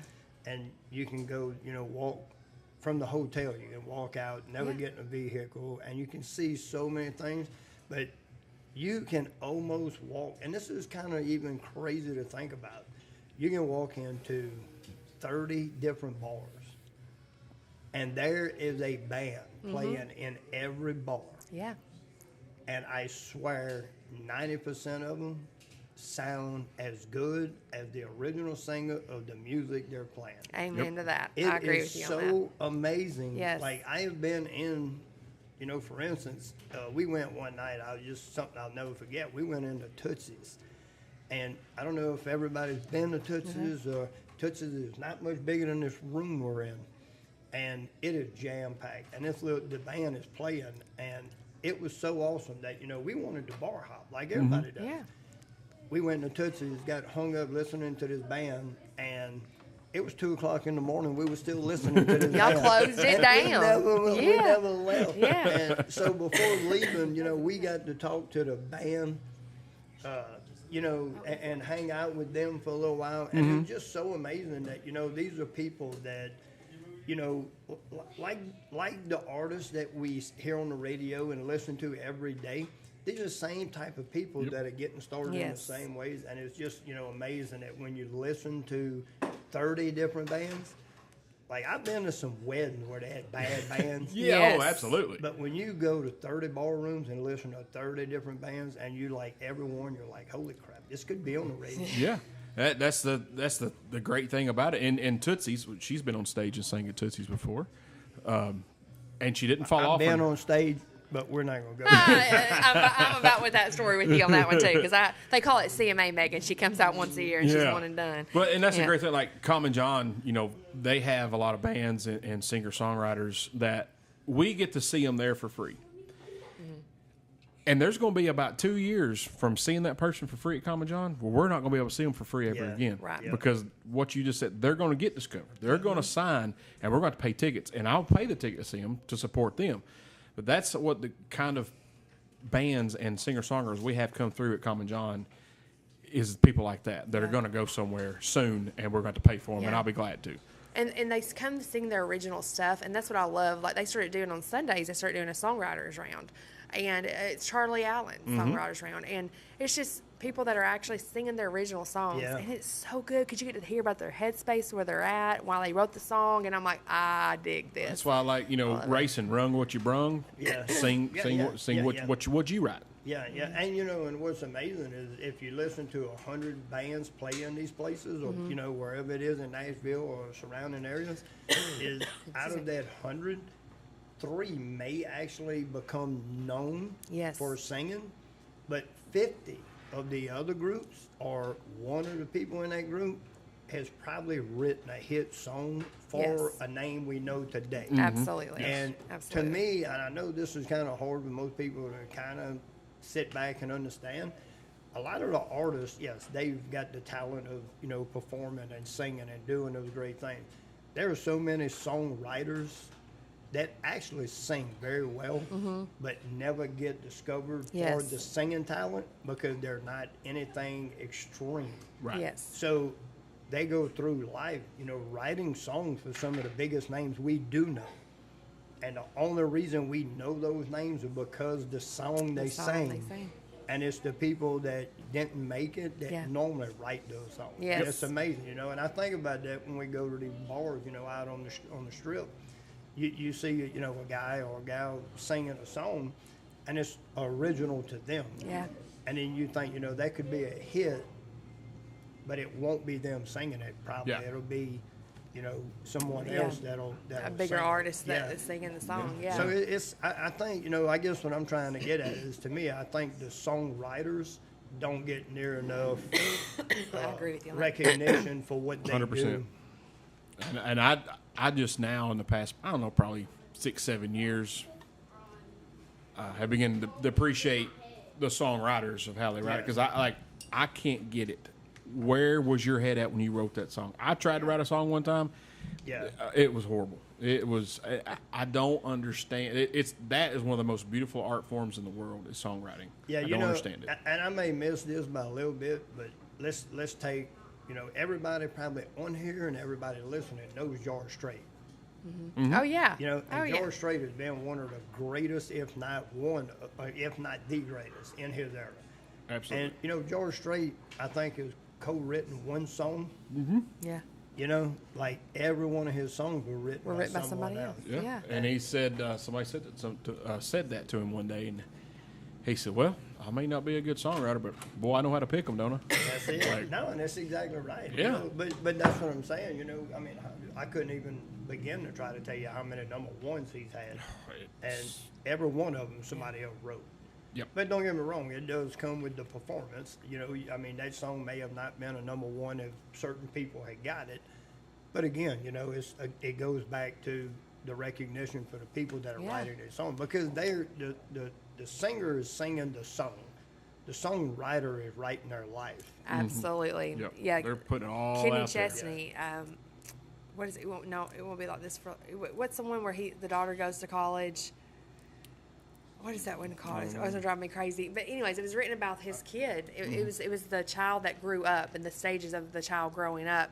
The songwriter that wrote that song had a child that died at a very young age, and that he wrote that song as he visioned how the child would grow. There goes my life. There goes my life. Yeah, That's yeah, it. There goes my life. Yep, Yeah, that was absolutely. it. Yeah. So that's just amazing that he gets to live that story of his to pay tribute to his child through Kenny singing that song, right? So that's cool. That's awesome. So that is going on right now, Fat Tuesday, and also just announced. Sing for America karaoke competition, 4th of July, Common John Brewing Company starts at 5 p.m.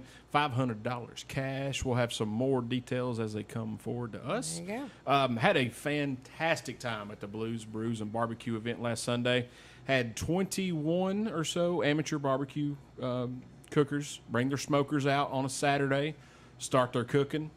Cooked all night long.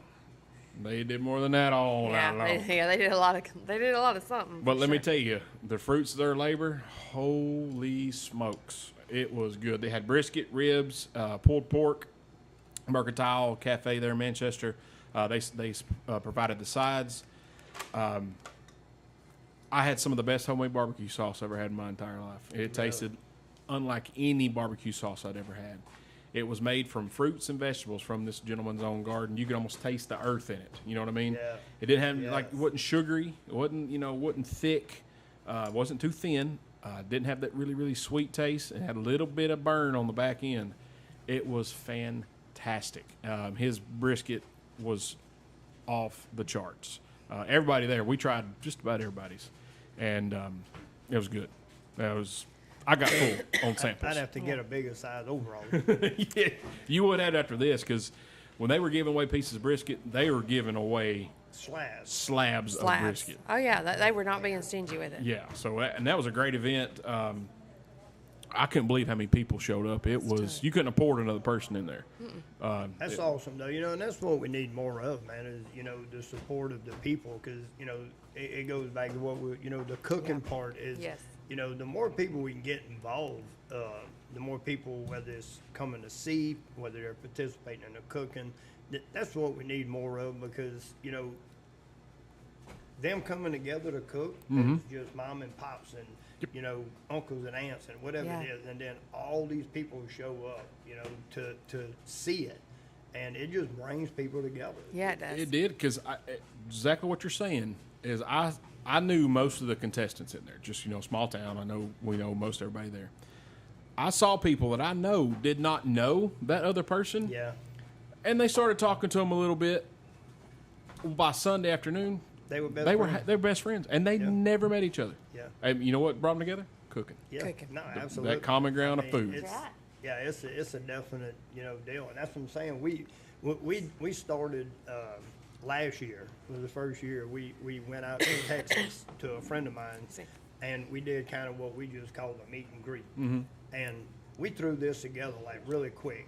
I'm talking like 3 weeks. We were like, 3 weeks. We're all gonna get together, and we're just gonna do a meet and greet. And it's like 5 of us that get together, and we're just out in this pasture. like literally just in a cow pasture, and we ended up with like 200 and something people. Jeez. And so we instantly, you know, like we all left, and then just like a month ago, we started kind of talking about, okay, we're going to do it again next year or this year in October. And I think we've already got like 60 something people that have signed up to come cook.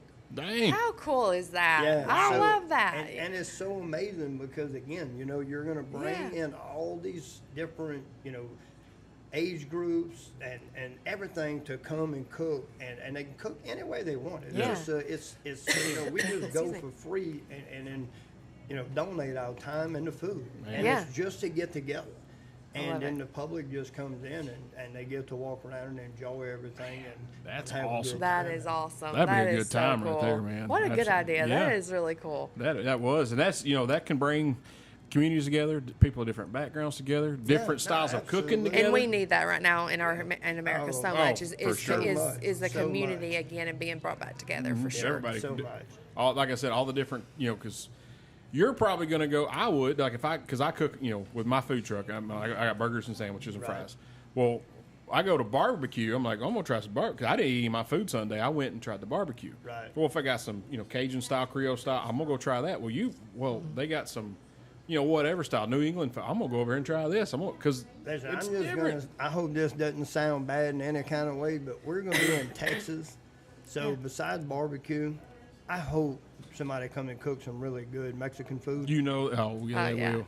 because will. that is probably besides the food I cook, that is definitely probably one of my favorites. I spent almost a year in South America, and I was so amazed at how close the food culture kind of was to us. Right. And then what wasn't the same as us was so close to like the Hispanic yeah. side.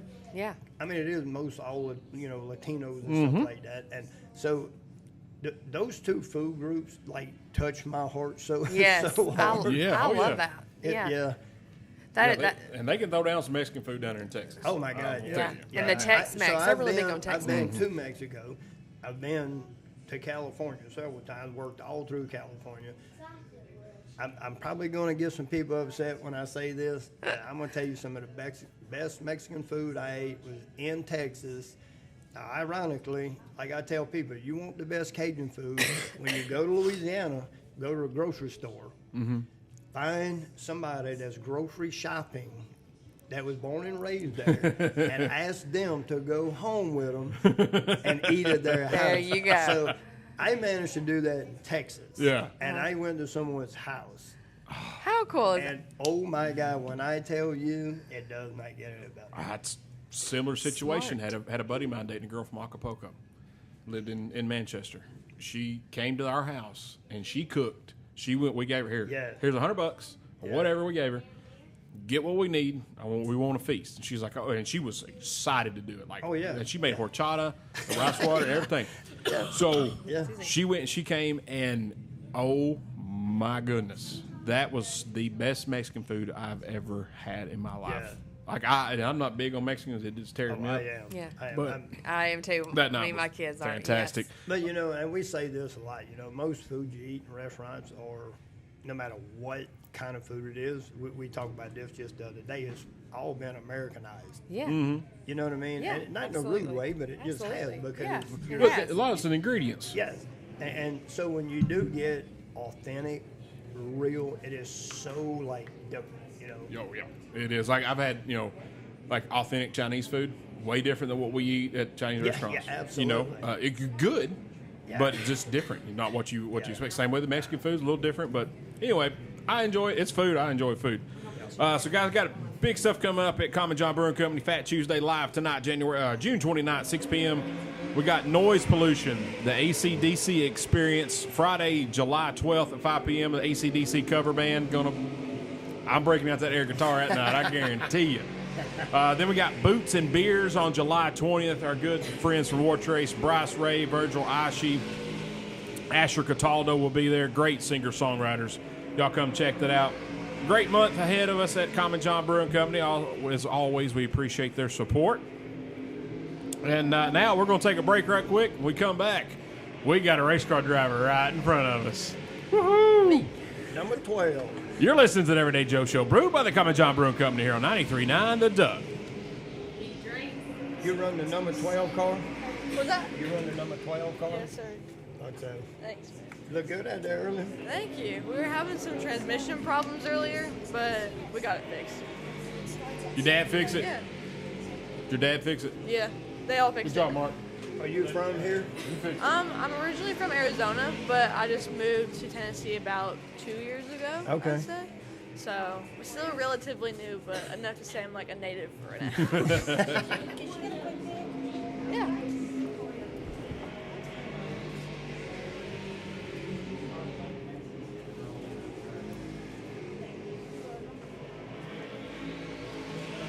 Right. Y'all ready? Hot in there, yeah. Yeah. Oh, yeah. Yeah. It's so hot. I would kid you not. So we get invited to a lot of the NASCAR races, and they have been asking me to come to the Nashville race. Mm-hmm. And the one thing I know, talking to thousands of people, even like the drivers, like Ryan Blaney and all them, they're like, Nashville is the hottest track you will go to. Right. And I'm like, okay, well, I'm not going. Look, I had enough trouble when we were at Daytona. It got hot over there on it, and I went to Ryan Blaney's trailer. I went in the hall and closed the door. I was like, bro, it is hot out there. I don't blame you. This is going to be the heat index Sunday's going to be like 105. Well, not only that, but it's also the track is super old. Yeah. So the heat rises through like all like the cracks. All the and cracks. There's tons of bumps over there. Yeah, so that was going to be one of the questions I was going to hit you up with when we go back. Oh, okay. Go ahead. When we go back, one of the questions I was going to hit you up with is how rough is the track? Because it looks rough. It's rough. Yeah. We call the even corners, which is 2 and 4, the odd ones, because they are terrible. All right, guys, welcome back to the Everyday Joe Show, brewed by the Cajun Brewing Company here on 93.9 The Duck, episode 344. Megan Farrell, Quinn Davis, That's me. Cooking with Cajun, me, the Travis Reed. Quinn, you having fun out there? I am, but it's super hot. Yeah, it looks hot. It is so hot in that car. Yeah, It's a good thing I have a cooling shirt though. Yeah. Because it just like gives you like a nice little cold shock whenever you need it. You can just keep it on throughout the race, and you're nice and cool in the car, and you can focus. what's the temps inside there? Right, 110, 120? 120. 130? 130. Yeah, 130. Oh, I don't know about you, Cajun. I ain't Anyone want to getting bake in a there. cake on my dashboard, you can. It is perfect temperature for that. Fry some eggs up. So, Yeah. so you are having fun. Yes. How was practice? Practice one went really, really smooth. We had the solid Tuesday we had a solid 20.5, I think, but today we rounded up like a 19.8 or something like that. Oh yeah. Yeah, so we're doing pretty good so far. Like we're up with everybody versus like last season we were struggling like a lot Right. because that car was super old. But now we have a relatively newer car, not totally brand new, Yeah. but it is going perfect, especially with this old track too. It is amazing out there. Good deal, man. You had a question you want to ask? So I've got a couple of questions actually. One is I was watching you out there earlier during practice, and the track seems to be really rough. Yeah. It extremely is, dude. This track is so old, and the pavement's old, so there's a few bumps and cracks, and the heat rises from it a lot quicker, especially turns 2 and 4, because wherever I lost it on the track was always turn 2. I would hit the bump just right and go spinning. So that's what happened to me like the 4 times I wrecked here. So turn 2, now my best friend. We've never gotten along. Hopefully we can. I haven't wrecked there yet today, so we're getting along just fine. So I guess the other question I got is, so you're 15 years old, Yes, sir. and how long have you been racing? I've been racing since I was 5, so roughly 10 years. That's pretty, that's amazing. I mean, that's what I love about this sport is, what a lot of people don't know is both my sons race motocross since the time they were about 5 till they were basically adults. And, when you get into any kind of racing, it becomes a family more than anything. Right. And I think it's, awesome. So, I mean, I think a lot of people watching the show or listening, Yeah. probably don't realize that you're 15 years old. You've Right. been doing this for 10 years. And, was watching you out in practice. And, I mean, you looked awesome out there. Yeah, it Car was. looks good. it went great today, and I'm proud about how me and my team have done today, especially after a rough season last season too. We'll see what we can shake up today. We have NASCAR drivers Josh Berry and Ross Chastain racing with us today, and I'm excited to see what they can do too. Yeah, absolutely. So you say your team, is your dad involved in that? Yeah, my parents and a few of our family friends. Like, I've known the Worths for probably since I basically started coordinators. I kind of helped Tyler out a little bit. And we have Justin Shands over there, and he basically works on the car majority of the time. But he's about the same size as me. He's my little Your mini, so he's he's like, your he's mini-me. like, he's my little stunt double. So He's your mini-me.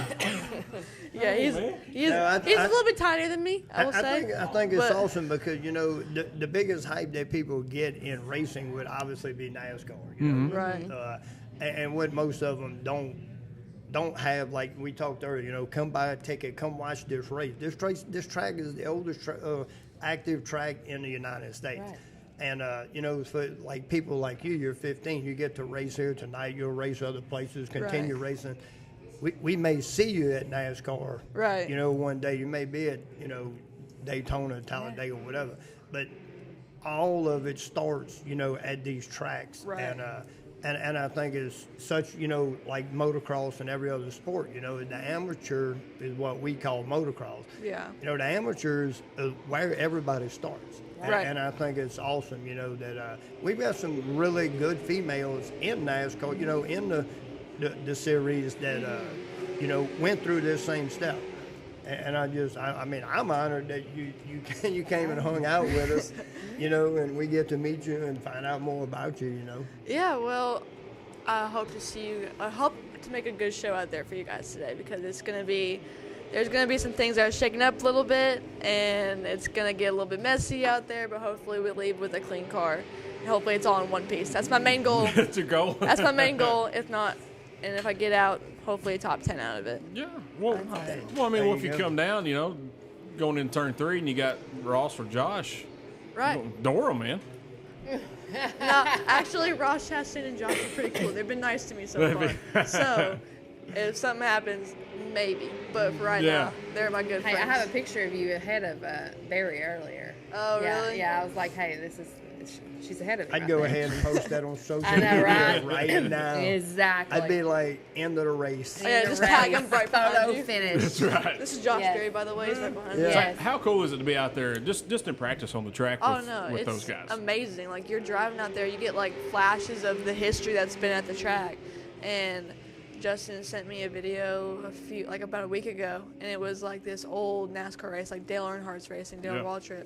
And he's saying, watch Dale's line. So I was watching it, and it was so crazy because there were no rules back then. And there was no restrictions. Like, it was super dangerous. Everyone was running around the pits. Like, nowadays you have certain set times of people to go out there and go do something. No, everyone's just out there doing their own thing. If you get ran over, you get ran over. Yeah.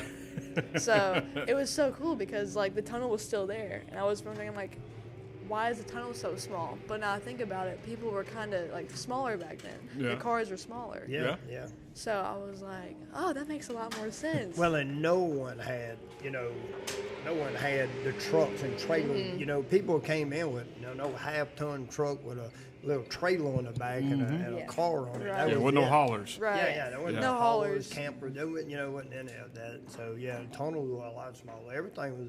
This was a big track back in the day. Yeah. You know, Yes. this It was was big. this was a big track back in the day. Oh, yeah. Yeah, now some of you can put this one in. How many times you put that inside Talladega now? Oh, yeah, I mean, but you got to go back to I go back. I think this is maybe just something I'm old. Maybe I'm a little bit older. I look at things different. I can remember as a kid. It took my parents like 2 days to prep the car. Yeah. For us to go an hour down the road. Yeah. You know what I mean? Like my dad had to check the oil, check the air filter, check the air in the tires. Like he had to do all that just for us to go an hour down the road. Right. So you know, what I mean, you think about back then. 70 years ago, 50 years ago, you came to a track with a car, you put it on the track, and you were going to run 200 miles. Most Americans hadn't drove 200 miles Right. in their lifetime. You know, back in the day, Yeah. the car you drove to the track is sometimes the The car one you raced at the track. Yes, absolutely. You know, that was, That goes back to the tunnel thing. Yeah. They just drove their cars from home. Right. Bring what you got for sure. Yeah, is run what you I brung. think. Yeah. That always just fascinated me that people would drive their family car to Daytona and race it and then drive back. Yeah. I'm like, Yeah. you gonna drive? Can I drive your car back home? If you want to, just don't wreck it. Like I've already done like 4 Does times. they see work in it? Whoa, wait, I'll give you the cool You may have shirt. just crossed something we talked again about earlier. Like, would you let me go around the track in your car a couple of times? Yeah. I'll put a deposit down. I don't know if you want Cajun to go around your truck. He can go He around missed his it. whole segment about how he's It'd be going. an honor to get my car Yeah, wrecked by Cajun. There you go. There you go. Be honored, Cajun. Have Be him honored. sign like one of the pieces of it. There you Like go. the wrecked There might be a fiberglass. bunch of pieces. The biggest one. The one that Man. stands out. All right, so practice went well. What we got coming up next for you? We have qualifying coming up next. We are going to be 6-1 qualifying. I say fifth. Hopefully. Yeah. So, like right behind us, Stacey Crane. Then right behind Stacey Crane is Ross Chastain in the Tootsie Squad. Wow. So Yeah, but he's going to have a bad lap. He's going to spin out. Yeah. Queen gonna get there before Hey, let them. me tell you, Cajun said something earlier about somebody spinning out, and sure enough, as soon as he said it, one of those cars started Yep. doing it. Oh yeah, Oh, no, yeah. I saw a few of them spin. It scares Yeah. me each Yeah. time. Yeah. I'm going to tell you, that right here, it's got to be the worst coming into this corner here. Right. It is like where you can see the cars completely change structures. Like the Yeah. car pops up, everything changes instantly when they hit that. Yeah, they set it in the corner really nice. If it's not set up right, you'll either go in the wall Yeah. or spin. And A hold spin. yeah. You know, don't hold spin. Hopefully it spins rather than hitting the wall. Right. I was gonna say don't hold spin neither. But Yeah, because I've if- had that if- kind of trouble too. Lost it in turn 2, backed it in the wall. But it wasn't terrible. Justin fixed it. He's looking Good job, back, Justin. making sure I say that. But yeah, no, he fixed it with Jody like when they came out last year too. And yeah, we're just gonna see how this qualifying goes, and if it goes well, then I guess we'll be starting somewhere good for the actual race. Yeah. So I mean, again, I hate that I'm stepping over. No, you go ahead, That's what baby. we do. But- That's but what we're here. I'm going to ask again, like y'all running late models. Right. So give like the audience, give them an idea what horsepower y'all running. What kind of horsepower? That's a good question. Yeah. Dad, what do you say is the horsepower on those things? 450 horsepower and yeah, 604 crate Chevy so motor. 450 horse, which is for a 15-year-old. You know, you can't even Yeah. get a driver's license yet. I have my permit. It's something. Yeah, exactly. It's like somebody, you know, taking a 12-year-old and putting them in a Lamborghini and saying, hey, go try this out. You know, and You not may- knocking your age. I'm just saying, you know, when you think No, about it's- it in reality, you know, a 15-year-old, you can't get on the interstate and go do 100 miles an hour. Right. You can't, you know, but you get to do it out here. And I think Yeah. that's awesome because, hey, at least one day if you pass me on the interstate, I won't be so scared. What would you have done if you were 12 years old and they gave you like a Mustang or Lamborghini? Oh my God! Look, I would go on a limb and say if I had the resources back when I was 12 to have a Mustang and get on a track, my name might be as big as Dale Earnhardt because I would have tried some. I'd have tried some stuff. Yeah. Did you not hear what he's going to do in Yeah. the, Oh, I the know. drive Yeah. experience? Come Yeah. on now. What did you I expect? definitely. That's the yeah. answer I expected. Yeah. I was just so wanted to see right. if I was right. He pedal to the metal. That's right. That's He'll what ride you it got to like do. he stole Right. it. And Quinn Davis, you better have the pedal to the metal tonight, girl. Oh, it will be. It'll be through the middle. Mash that skinny pedal through the floor. Just keep it duct tape. She from says the she's back. gonna take her big toe and even push more on that. Yeah. There you go. That's exactly right. Well, we're definitely excited to watch you race. We finally get to watch you race. Right. Finally, because you always race when I'm working. Yeah, maybe we'll have better luck now that Maybe. you're here. Well, Tooth's not Okay. here. So that's So it's not going to rain, so that's good. Tate's Yeah. not here. Yeah, and the No, loud, actually, the the loud weather's Mustang been is really actually loud for what it extreme. is. It's not here either. Wonderful, yeah. Yeah, it's been so hot in that rain shower yesterday. It cooled down a little bit, too, so that thank Yeah. God for that. Whew. Yeah, I think Quinn, we actually referenced that joke last week on the show about. Oh, about the Mustang? Yeah, absolutely. Actually, Yeah. that gets referenced You by got to tell any. Cajun he didn't hear it.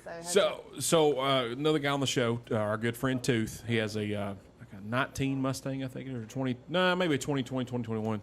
Really fast Mustang, sounds great, loud, and he mentioned, her car was 400 horsepower. He's like, well, mine's 420 or whatever. She's like, what do you drive? She's like, a Mustang. And she said, oh, well, they're loud for what they are. And it kind of castrated a little bit. He was just like, oh. So we bring that up a lot. And Quinn, I think they're calling her. She's got to get back down. Quinn got to go right. Got to go qualify. I got to go qualify. Go qualify, good luck. Quinn. Hey. Good luck. Good to see you guys. Thank you, Good to see guys. you. Yes. It was nice meeting you. You too. Yes. Thank you. We'll Yes. see y'all in the pits in a little while. Yes. All right. The Cajun? That's good Cajun, stuff, that's man. Right. That's It right. is. That's it. That's it. The man, right here. Yeah. We'll give you the black one. We still got a little bit. I Maybe. got another can. Hey, don't Maybe. you be giving away ours. I've got some. Yeah. I brought a whole case of these. Oh, man, there you go. All right. All right, guys, we're going to take another break. We come back. I've got some questions that I actually want to ask about this seasoning. We touched on it a little bit earlier, but I want to talk a little bit more about these seasonings and my favorite cornbread, That's right. if we can. When we come back, do not forget, I said we got to talk about Roadhouse. Oh, yeah, that's at the end. Oh, yeah. We're going to get that because there's a story behind this one. Yeah. Well, you threw that at me earlier, and we've been through like a couple of different people. And I'm like, he is not forgetting because now he's got me mentally thinking. I know, right? Exactly. Now I got to know what the story is about. Oh, yeah. Yes, absolutely. You're listening to the Everyday Joe Show, brewed by the Common John Brewing Company here on 93.9 The Duck.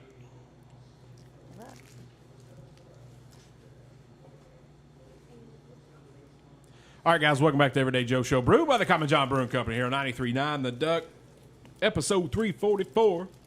Megan Farrell, Cooking with Cajun, me, the Travis Reed. We are live here from Nashville Fairground Speedway. Just had Quinn Davis join us. She's got to go down and qualify. She sounds pretty confident. Man, I'm so impressed with her. 15 years old, running out here with these guys. Watching her in practice a while ago. I'm super excited. She does sound confident, and she looked confident on the track. So I'm gonna say she's probably got something to stand behind. Oh yeah, I'm excited. Yes. We've been friends with them for a couple of years now, and we've never got to watch her race because my food truck's up on Saturday nights when she's racing. I never got to go, so now I get to watch her, and I'm super pumped. Also, side note, she has a little quarter midget car that they're gonna get a bigger seat, and I get to drive it. I forgot about that. I meant to ask Mark about Okay, it. wait a minute. See, here we go again. I know. You're driving another car. I know. I'm still trying to get my first one. Exactly. He's a car hog. I am a car And hog. Quinn has actually got a truck that has my Unstoppable logo on it. It's Unstoppable Women. So we're trying to do that to empower women in motorsports. So I thought that was pretty cool. That When was- they showed up and surprised me with a wrapped car with the logo. That is pretty. I that's was pretty sweet. fired up, That's yes. pretty Baby, sweet. that was not pretty cool. That was very cool. That was very cool. That's pretty awesome. And you Yeah. coming from, Yeah. a couple that enjoys racing. She grew up. Her dad was a racer. He was a drag racer. Loved NASCAR. Loved any kind of racing. To have her logo on a truck that a good friend of ours, and especially the message, the Unstoppable Women, and a woman is driving it, just made it much more special for her. And I was just like, there's a hint of jealousy there because I'm like, your face is on a truck. My face is on a T-shirt. That's it. And you're on a truck. I got on a koozie. So that was a great honor. And her sticker is actually on Quinn's car tonight as well. That's right. That's right. Yeah, so that is great. Super sweet girl too. Oh, absolutely. So well spoken for her. Yeah, To be so, 15 yeah. years old, she's PR ready for interviews, right? When she come on our show the first time, and we hadn't met her yet until she got there. And, we're smart Alex, and we jab and this, that, and the other. And just like friends do, it's what she went right in, got right in the pocket and started giving the story about Tooth and his Mustang. And she gave him all night long, gave Tooth crap, put him in a chokehold, about choked him out. Yes. It was wonderful. I love it. Yeah, she's Yeah. great. That's, Good. So before we get too far in the weeds here, I want to talk about this seasoning. Now we saw you at the Cornbread Festival in South Pittsburgh, yeah. and you guys gave me. I was going to purchase one. You gave me one of these, and went home, and I think I had instant mashed potatoes, and I was like, I got to try this on something that was easy. Boom, threw it on there, fantastic. Put it on a baked potato, fantastic. Told you we cooked some burgers on the grill the other night. Put these on 2 of them because I didn't know what if the kids would like it or not. Fantastic. Idea of that, where'd that come from? Man, that's just an old recipe. Again, going back to my pipelining days, living out of a camper. the first thing you do is you figure out a way to bring as little as you need. Right. You have limited space, and that was kind of, one of the things growing up. Is both of my seasonings are low sodium, no sugar. I lost my dad when I was 11 years old to a massive heart attack. Oh, wow.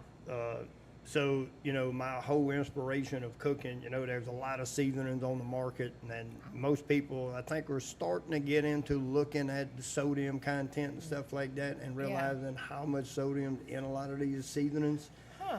And, so this was a recipe that I put together, and I could put in a mason jar, and I could fix 2 mason jars, put it in my camper, and I had enough seasoning, for a duration of a job. And I like a spicier, and they're 2 totally different. It's not like one is, it's not like one is mild and one is hot. They're Right. 2 totally different seasonings. There's way different ingredients in both of them, but they're both, very good on just about anything you put them on. Oh, I can't wait to try And that one. Yeah, I'm excited to try the voodoo seasoning. Like this one, the regular, just sauce the ball. sauce. But I tried to say that in the video we did. I don't know if I said it right. I tried, like I said, I've tried it on a bunch of stuff. We put it on our little shrimp bowl she made the other day, and we put it on our jambalaya she made was fire. It was good, and I There you doused go. it all over it, man. There you Wasn't go. too hot. Had just enough seasoning in it. But I reading the ingredients, and you're right, man. There's nothing in this. That's No, a little no bit of sodium, and that's it. Yeah, there's very little sodium. Like I said, there's no artificial additives. It's all 100% natural. It's it's been a long process of getting it, and it's just like we talked earlier about. I've got the cornbread mix coming out, and a lot of people wondered how did it take you so long to do a cornbread mix, because that was kind of what got us in a sense started. Oh, yeah. And the reason it took so long for a cornbread mix is because the ingredients are totally different when you do it the way I do, and I wanted to try to get it to a point where it tastes exactly the way I wanted it. Right. And you would have to add the least amount of ingredients at home. Like obviously when I make mine from scratch, it's buttermilk. And, well, not everybody has buttermilk. Not everybody wants to go buy buttermilk just to make a thing of cornbread. So we went through the process of putting in a dried powder buttermilk and getting the flavors to where you can just activate it with regular milk. Okay. And things like that. So it's taken a lot of time. The cornbread, believe it or not, has been about a year process, and we're about 2 weeks out of getting it on the stores, getting it into the stores. What stores are going to be at? So it'll probably be, eventually we'll be, hopefully eventually we're in all the stores, but pretty quick it'll be in some stores in Louisiana, Arkansas, which are called Harps. They'll be in a lot of mom and pops, and then we'll probably get it into all of the Rouse's stores. And then, like I said, we'll go from there and we're going to try to span it out everywhere we can get it. Be able to order it online anywhere from It'll your shop? definitely be anything? on my Etsy account, which is on any of my social media platforms. You can go to Etsy, YouTube and all, and we do have a website that they can go to, Cooking with Cajun, and you can order it off of it. It'll be available on it. Yeah, I mean, I can't wait.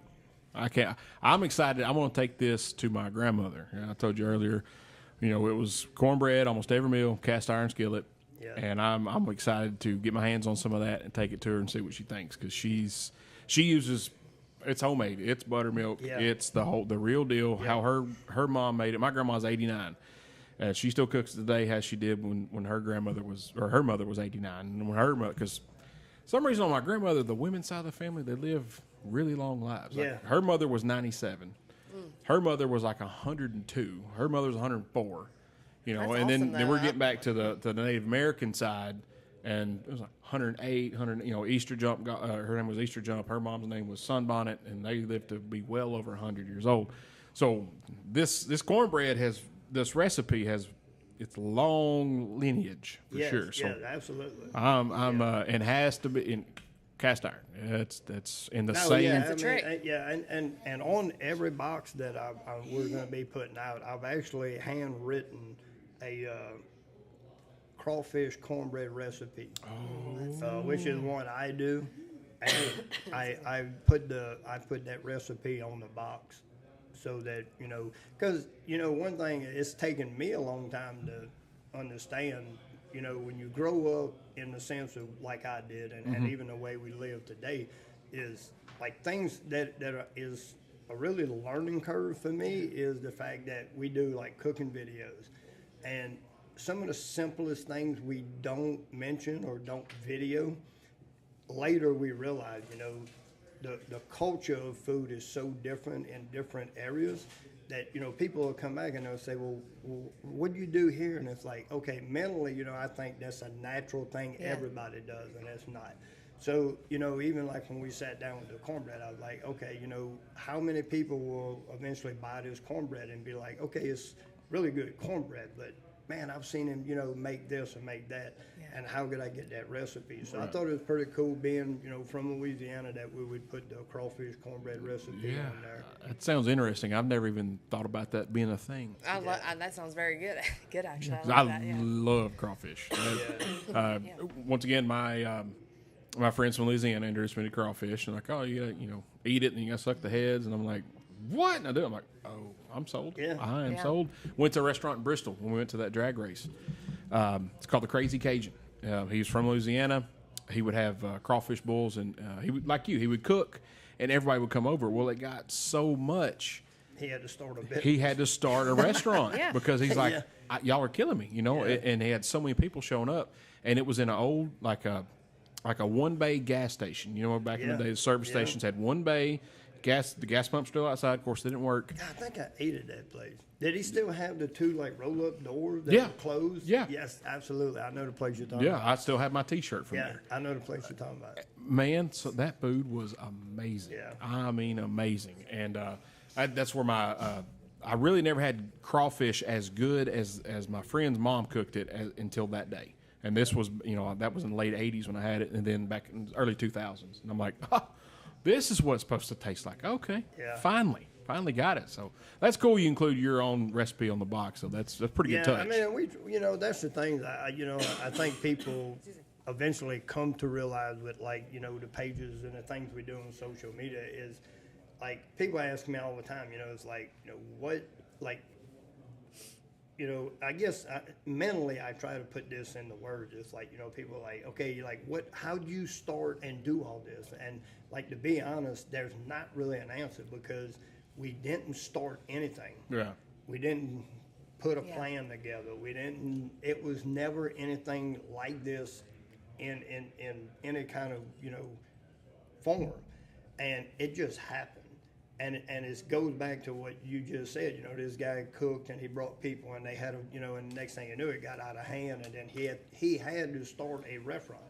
So it was kind of the same thing with this. We did social media, like I said, it got started the way it did, and it just grew and grew and grew, and then the next thing you know, we were kind of almost pushed into a corner where it's like, okay, you've got to give us that product we wanted. And so you kind of get, not saying you get forced into it, but, it's kind of put in your lap where it's like, okay, you need to do this. So you do, and like I said, the cornbread is the same thing. It's something we worked on for a long time, but I would not settle on any of it, but it just took a lot longer with the cornbread, and I just wouldn't settle because, like, when I put it out, I don't want 10 years down the road to say, oh, you know what, we need to change this. No, there's nothing to change. And I get it, if you don't like it or if it's not what you thought it was going to be, that's fine, but it's what I grew up with. It's what I've had my entire life, and, and it is that, and I'm very, excited and satisfied with it. So now I've just got to run with it and live with it. Yeah, that's the thing about cornbread, though. To me, like a cornbread recipe should stay the same. You get it right, and that's the way it should stay. Mm-hmm. Don't deviate from it because it's cornbread. It's one of those staples, especially in the South. It's one of those staples that has to be that way every single time, no matter what kind of meal you're having. Exactly. And I like it that you can do milk too, because I can't tell you how many times I went to do cornbread and forgot the buttermilk. Oh, so you got the milk in the house. There you go. Yeah. Yeah, so. I mean, and that was a really big thing for us because, when you talk to people, older people, like you were talking about earlier, when you talk to them, none of them are going to say, okay, this is my recipe for cornbread, and then just add milk and add an egg and add, no, it's always buttermilk because of the thick richness of the buttermilk. And like I said, for me personally, when I would make it from scratch, you know, it was always, oh, I've got to go to the store and get buttermilk. You know, which I always had a jug of milk in the refrigerator. Right. You know, so that was a huge thing for me. Was, you know, I think it's more of a, you know, a personal thing that is just a better selling point when people look at it and they look at the back and they're like, okay, I need butter, egg, milk. Okay, well, I have all that in the house. Yeah, Okay, always. I'm just gonna grab that and go. Right. Yeah. Steak. But if you Yeah. got to get 2 or 3 items to add to it that you don't normally carry in your house, like buttermilk, then, you know, unless you're like me and you make biscuits and cornbread daily, then you probably don't have buttermilk all the time in your house. Yeah. No, we even like my grandmother. We always had buttermilk when I was a child. Right. She don't really keep buttermilk much anymore, unless she'll send my And mom. you don't have to, because again, you know, that is, you know, again, this is a whole different story, but it goes all the way to, you know, nowadays, you know, we live a different lifestyle. We live in a different world. So, you know, everything is more at convenience. You know, and, Yes. and really needs to be, because like you say, you know, nowadays both parents work. You Yes. know, and there's so much more going on, Yeah. and you know, and all. So everything is more inconvenience, and that's where, you know, a lot of things comes in. Even your grandmother, you know, is you can go buy all the ingredients to make cornbread, or you can buy a box off the shelf and add a little bit of milk and eggs or whatever to it, and throw it in the oven, and you know, when you find the one that relates to what you grew up with, and it's like, okay, that's the one I'm going to stick with. It's like my chili recipe for the food truck. I don't like chili. I don't eat chili. Several people said my chili is really good, but I use the box because I read the box and I'm like, it had every single ingredient that I use anyway, cooking it from scratch. And I'm like, why? Just buy this. And then I added different stuff to it that I added in my own homemade chili recipe. So I'm like, this is just so much more convenient to do that, because I had to add, you know, the burger or, you know, the ground beef. And I would add, you know, like I said, stuff's already in there. I'd add more of it. And then I had a secret, well, not secret, but just a different ingredient that I put in it Secret sauce. to make it different. And, you know, it was the convenience, like you said. So now I got to get milk, eggs, and butter to make your cornbread. Yeah, which you have. Which we Which have. I already have. Yeah. Boom, there we go. I'm done. Which, with like my chili, I had to go buy the extra stuff and keep it and keep always. I'm like, golly. But I always had the ground beef, and I always had, actually used common John beer instead of water with my chili. Yeah. So I already had that. So much more convenient. So much more. Yeah, no, I mean, look, it's exactly, you know, the way we live and the way we cook at home. And this is something I just did a video not long ago, and it happens to be chili. So, like, you know, I don't grow chili powder or chili peppers and make chili powder. You know, I don't do that. I mean, there's way too much other stuff. And like you said, with the way we all live today, but it comes back to exactly what you're saying. If I go to the store and I get all the ingredients I need, just in seasonings to make a chili, I've got 4 or 5 containers when I get home. Yeah. Right? And most of them I'm only going to use in a chili. Exactly. Yeah. You know, so I've got a bottle this big of chili powder that would last 12 years. Yeah. Oh, yeah. Yeah. And it's probably It's not gonna be all even clumped good by up, the time right. you get. Right. You know, so like you said, even I use the 2 alarm chili. Yeah. And I go to the store, I pick up a box of 2 alarm chili. I got my ground meat. You know, if you want beans or don't, that's a controversial thing later on. But you know, you get what you want. You go back, you throw all your ingredients in there when there's time, and you're done. There you go. You don't, and it goes back to the thing staying in the camper and stuff like that. You know, you've only got so much space. Yeah. So even now, you know, like I said, we're building our house. So we live in a very, you know, small, what we built, what we need. So, you know, I don't need 7 containers of something to make a chili twice a year. Exactly. You know, I'm going to go buy a box of chili mix Yeah. and be done. Go from there. Yeah, I use the Carroll Shelby brand is what I use because Texas Red's what it's called. And so, but yeah, that's awesome, man. I cannot. So a couple weeks out, you say on the I'd say cornbread? about 2 weeks. You know, I'm running wait. at 2 weeks. Should be any day. Is kind of where we're at on it. It's basically any day, but I'm going to say 2 weeks because, you know, you never know. I mean, I'm in Nashville, and if they call me tomorrow, I definitely couldn't get it till next week. so I'm going to say 2 weeks. Yeah. We hope to be, you know, shipping out. We've done pre-orders, you know, on my Etsy account and stuff, and so we've got to go get it and mail a bunch of it out already. I was gonna say I'm calling a sellout the first week. I guarantee. If you're listening, you need to be I getting a went a pre-order. little bit extreme. I went a little bit extreme. I mean, you know, just in boxes. I mean, we did like 50,000. Oh, There you go. My favorite cornbread. Yeah. That's the name of it. my right? favorite My favorite cornbread. MF cornbread. Yeah, I like it's got the big emphasis. And I will tell you that I know that catch line is going to stay with you forever. Oh yeah. I'm thinking about getting a tattoo, man. You, Oh, brother, you should. You should. Because whenever I see cornbread anywhere, that's my reaction. Yeah. Every single time. Yeah. You gotta You get gotta that. have- You gotta have it, man. You gotta gotta have have it. Yeah, And that's then for he'll sure. say, "What we cooking today? What we cooking What today. we cooking today?"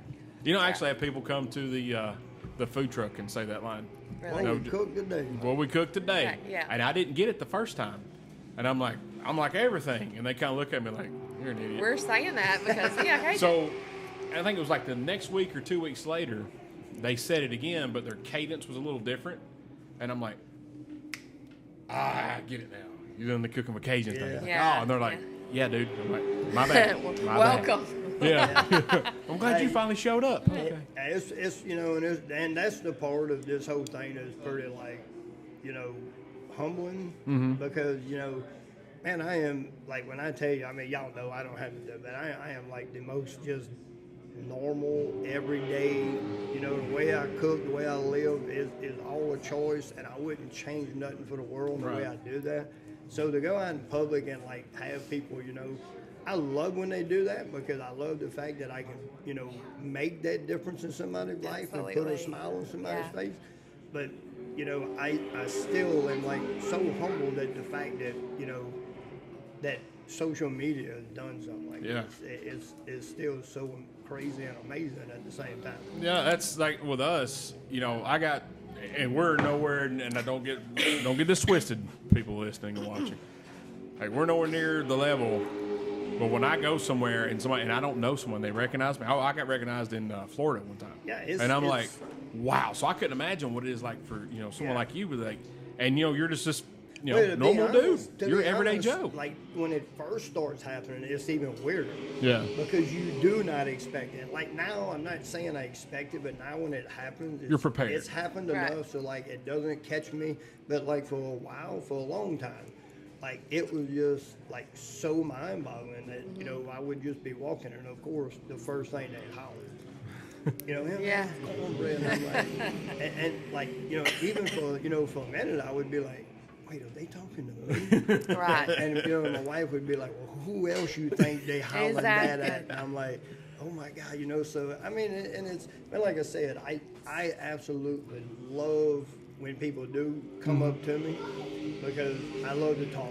I love to interact with people. Y'all know this. You met me at Daytona and y'all had to beg me to leave y'all. No, not at all. We loved it. We But I loved it. mean, you know, I think it's so awesome though to just be able to talk to people, and you know, if I even meet somebody and can say something that maybe changes their life for the better in any way, shape, or form, I'm 100% for it.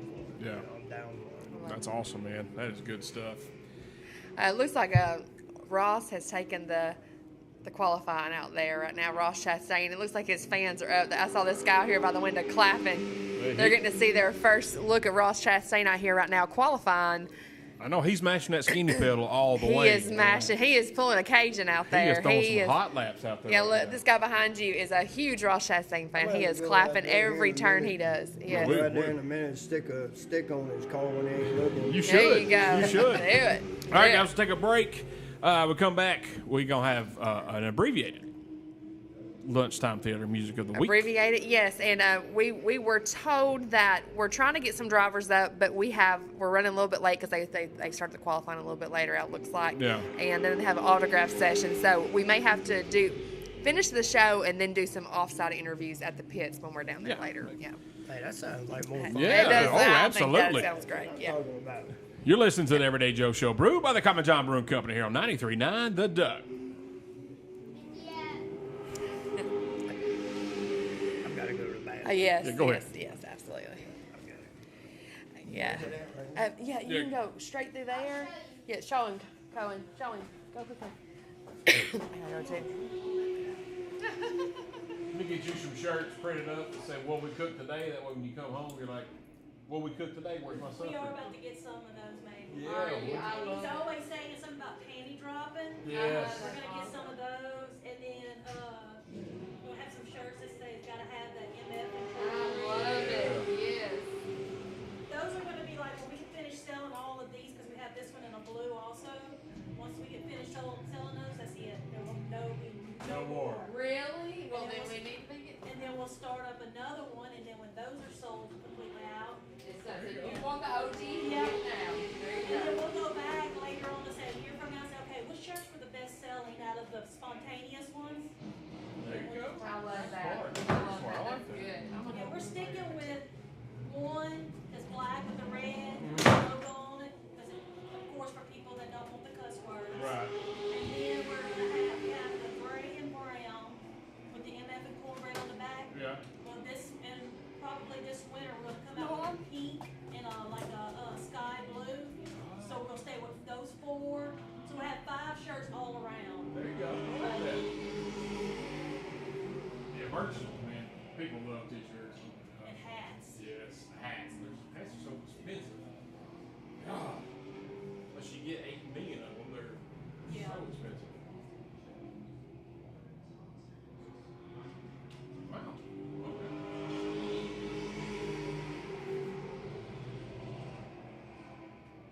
What other drivers do they have here? Just the Ross and Josh? Yeah, I think there's a couple that have raced in other NASCAR series.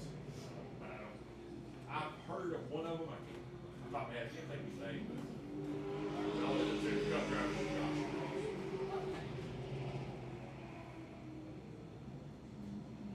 Josh is from, 30 minutes from here. Yeah. Originally from Hendersonville. But I think it seems somebody said that Josh never raced this. He raced see the yellow infield. There's a small track. Yeah. He raced that track a ton, but With the little midgets? yeah, but I don't think they raced this track.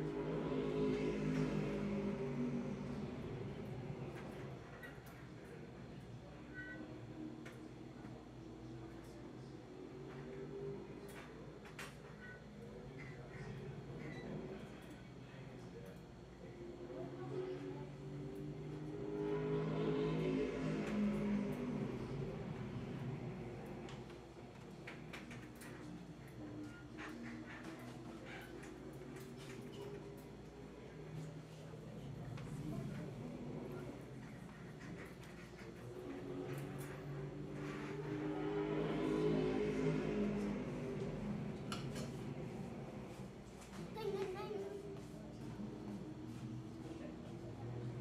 Hey, Ray. Hmm. Yeah. So while you're doing the show, I can probably watch it with that camera We'll just stay right there and don't touch that camera. on the iPad. Watch it on there. Right? Well, you'll be in my shot, so you can't stand right there. And I can stand right here. Is that Yeah, I don't know if you can see it from there, though, but. Well, you gotta be careful because how I got its position is kind of where it needs to be. Nope. Because of that stuff's gonna drag it off. See how it's already leaning? What time you gotta do the start your engine thing? I don't know. What time do we do What time's he do the start your engine thing? I don't know either. Right before it should be, there was a piece of paper right here. What time's he do to start your engings? The piece of paper was right there. I'm not going out. I was looking I think it's. Check that table over there. It's a big piece of paper though. Did you drop it? Yeah, that's it right there. Yeah, I can't see. Okay, let's see here. It looks like command to start engines is at 7:26. Okay. All right, we got 3 segments, and they're all short, so I'll have to trim some of it down. No, we don't. We don't have to do the. Yeah, but I got to fill the segment, so Okay. and they gotta be quick. What are you doing over there? When good, check on 2. Shoo. All right, guys, welcome back to the Everyday Joe Show, brewed by the Common John Brewing Company here on 93.9 The Duck, episode 344. Megan Farrell filling in for Tooth and Eli and somebody else. I got some big shoes to fill, but You I'm do. doing a great job. That's right. Cooking with Cajun, me, the Travis Reed. Guys, lunchtime theater this week. I kind of piggyback on what I said last week. I went back and started watching T.J. Hooker. I remember the name of that show when I was a child, and I always remember somebody referencing it, but I'm sure I watched it, but I don't remember watching it. And it was on Tubi, and I'm like trying to find something just for some background music while I was editing the show the other night, and I'm like, T.J. Hooker, pretty good little show. William Shatner is, excuse me, is William Shatner. I mean, he's all William Shatner, and Heather Locklear's not showed up yet. But I'm really enjoying watching T.J. Hooker. Like, that was a good show. I really like it. Back in the day, definitely. Yeah, it doesn't really hold up now. Yeah. Yeah. You know, and there's a lot of old shows I grew up watching that I go back and I watch, and you know, it's almost, some of them are like, you know, you're like, how did I watch this? Yeah. And then some of them are like, how did they get rid of this? Exactly. You Yes. know? How do they get rid of it? Yeah, Yes. it was like, you know, because there are so many, you know, good old shows. Yes. What we don't have, in my opinion, nowadays is we don't have a lot of good new movies. Mm-hmm. I agree. Yeah, few and far between. I like those shows where you can go and put it on at night and know you can fall asleep and it be okay. Like if the kids walk in, 'cause I love some Andy Griffith. I love some Heat of the Night, some Matlock. That's Yeah. my type of shows Yeah. that I just grew up watching. I love. Those are some good ones. But yeah, T.J. Hooker, man, I'm all in. I'm gonna ride it out. You gonna write it out? Finish huh? the whole series. I'm gonna try. It's gonna take me forever.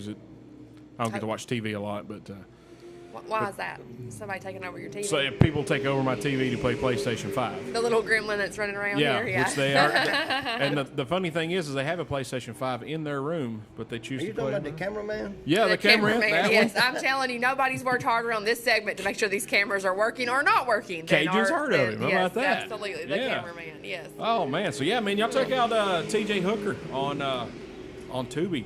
And music of the week, Tooth. I didn't get to ask him what his was this week, but mine's been stuck in my head ever since I talked to Eli the other day, saying he's going to be in Birmingham.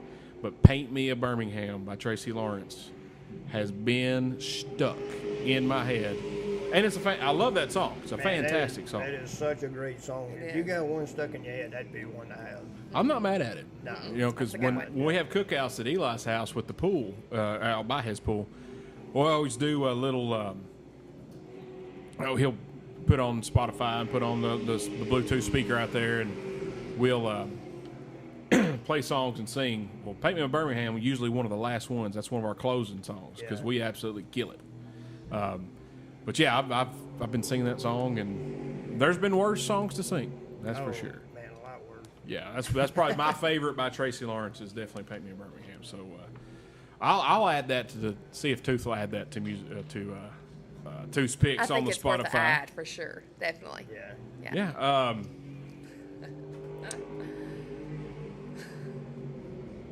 It just cracks me up. I wish y'all could see what we can see right now. Me and Cajun are sitting here, and we got this serious cameraman looking at us. and We he, got, Yeah, hang on. Okay. yeah, we have definitely got to take some footage off that camera. yes, Because for sure. I guarantee you, he's got some angles that nobody else is seeing right now. Absolutely, never heard of. That's right. That is right. Hang on a second. You added it for the music, huh? Yeah. So There you go. don't worry, I'll edit that part out. So y'all Yeah. check that. Hopefully check that out. See if Tooth will add that to Tooth's Picks. You can find that on Spotify. You also go to the everydayjoeshow.com, left-hand part of the screen, type on Tooth's Picks, and it'll take you right to Spotify. Or you go to Spotify and type in The Everyday, and by the time you get that, Tooth's Picks pops right up. Yeah. Subscribe to it. He puts a song on there every single week, so y'all go check that out. All right, we'll take a break. We come back. We got burning questions. That's what Cajun's been waiting for. Burning these questions for Cajun Y'all here. say that now, I'm getting nervous. You're listening to the Everyday Joe Show, brewed by the Common John Brewing Company on 93.9 The Duck.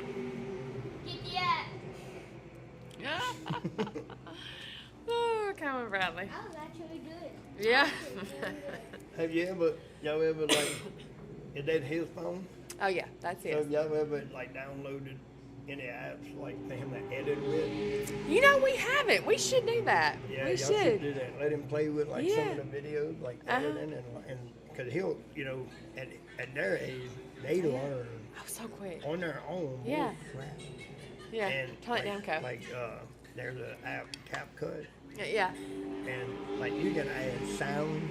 That's cool. You can cause me and a friend of mine, he does a bunch of video and he does 3 or 4 characters, so he edits all this into these characters. And I was watching him one day because I don't do it, I don't know anything about it, and he was on CapCut, and we videoed a segment of me, and in that segment I opened the door to come in, and he videos it. Well, there's no sound of the door opening. And he goes through and rewinds and sets it, and then he can put a squeaking door. That's cool. And wow. To where when I open the door, it literally Yeah, So like cap- a squeak. CapCut? Yeah, Yeah, CapCut. CapCut. You can do a Okay. CapCut. So That's there's cool. so much you can play with. Yeah. And do on there. It's great. Oh, he'll love that. I'm telling you. When he locks in on things, he really just zones in. Yeah. For sure. I think it would be something he would really. Oh, for- 'cause, yeah. the footage he's getting right now, just doing this, Yeah. he could play with that. That's awesome. Yeah, for sure. That's how he found wrestling. Just got obsessed over it. Quinn's mom just said she did awesome. We're waiting to see how she did in qualifying. Good deal. But she had a good deal. run. All right, guys, welcome back to the Everyday Joe Show, brewed by the Common John Brewing Company here on 93.9 The Duck, episode 344. Megan Farrell, Cooking with Cajun, and me, the Travis Reed. Now time for some burning questions. The first one, not the one we discussed, but you've done some traveling in your time. You've hung out with some cool people. What is one celebrity, living or dead, that you would like to hang out with? Just Man, cook that with, is- have I a know, it's beer hard. with. It's harder than people think to answer this Justin question. Wilson. Yes. I would love to hang out with Justin Wilson. Yeah, Justin Wilson would probably be. I love watching that dude cook. Yeah. He- I grew up we're going way back. We had 3 channels on TV.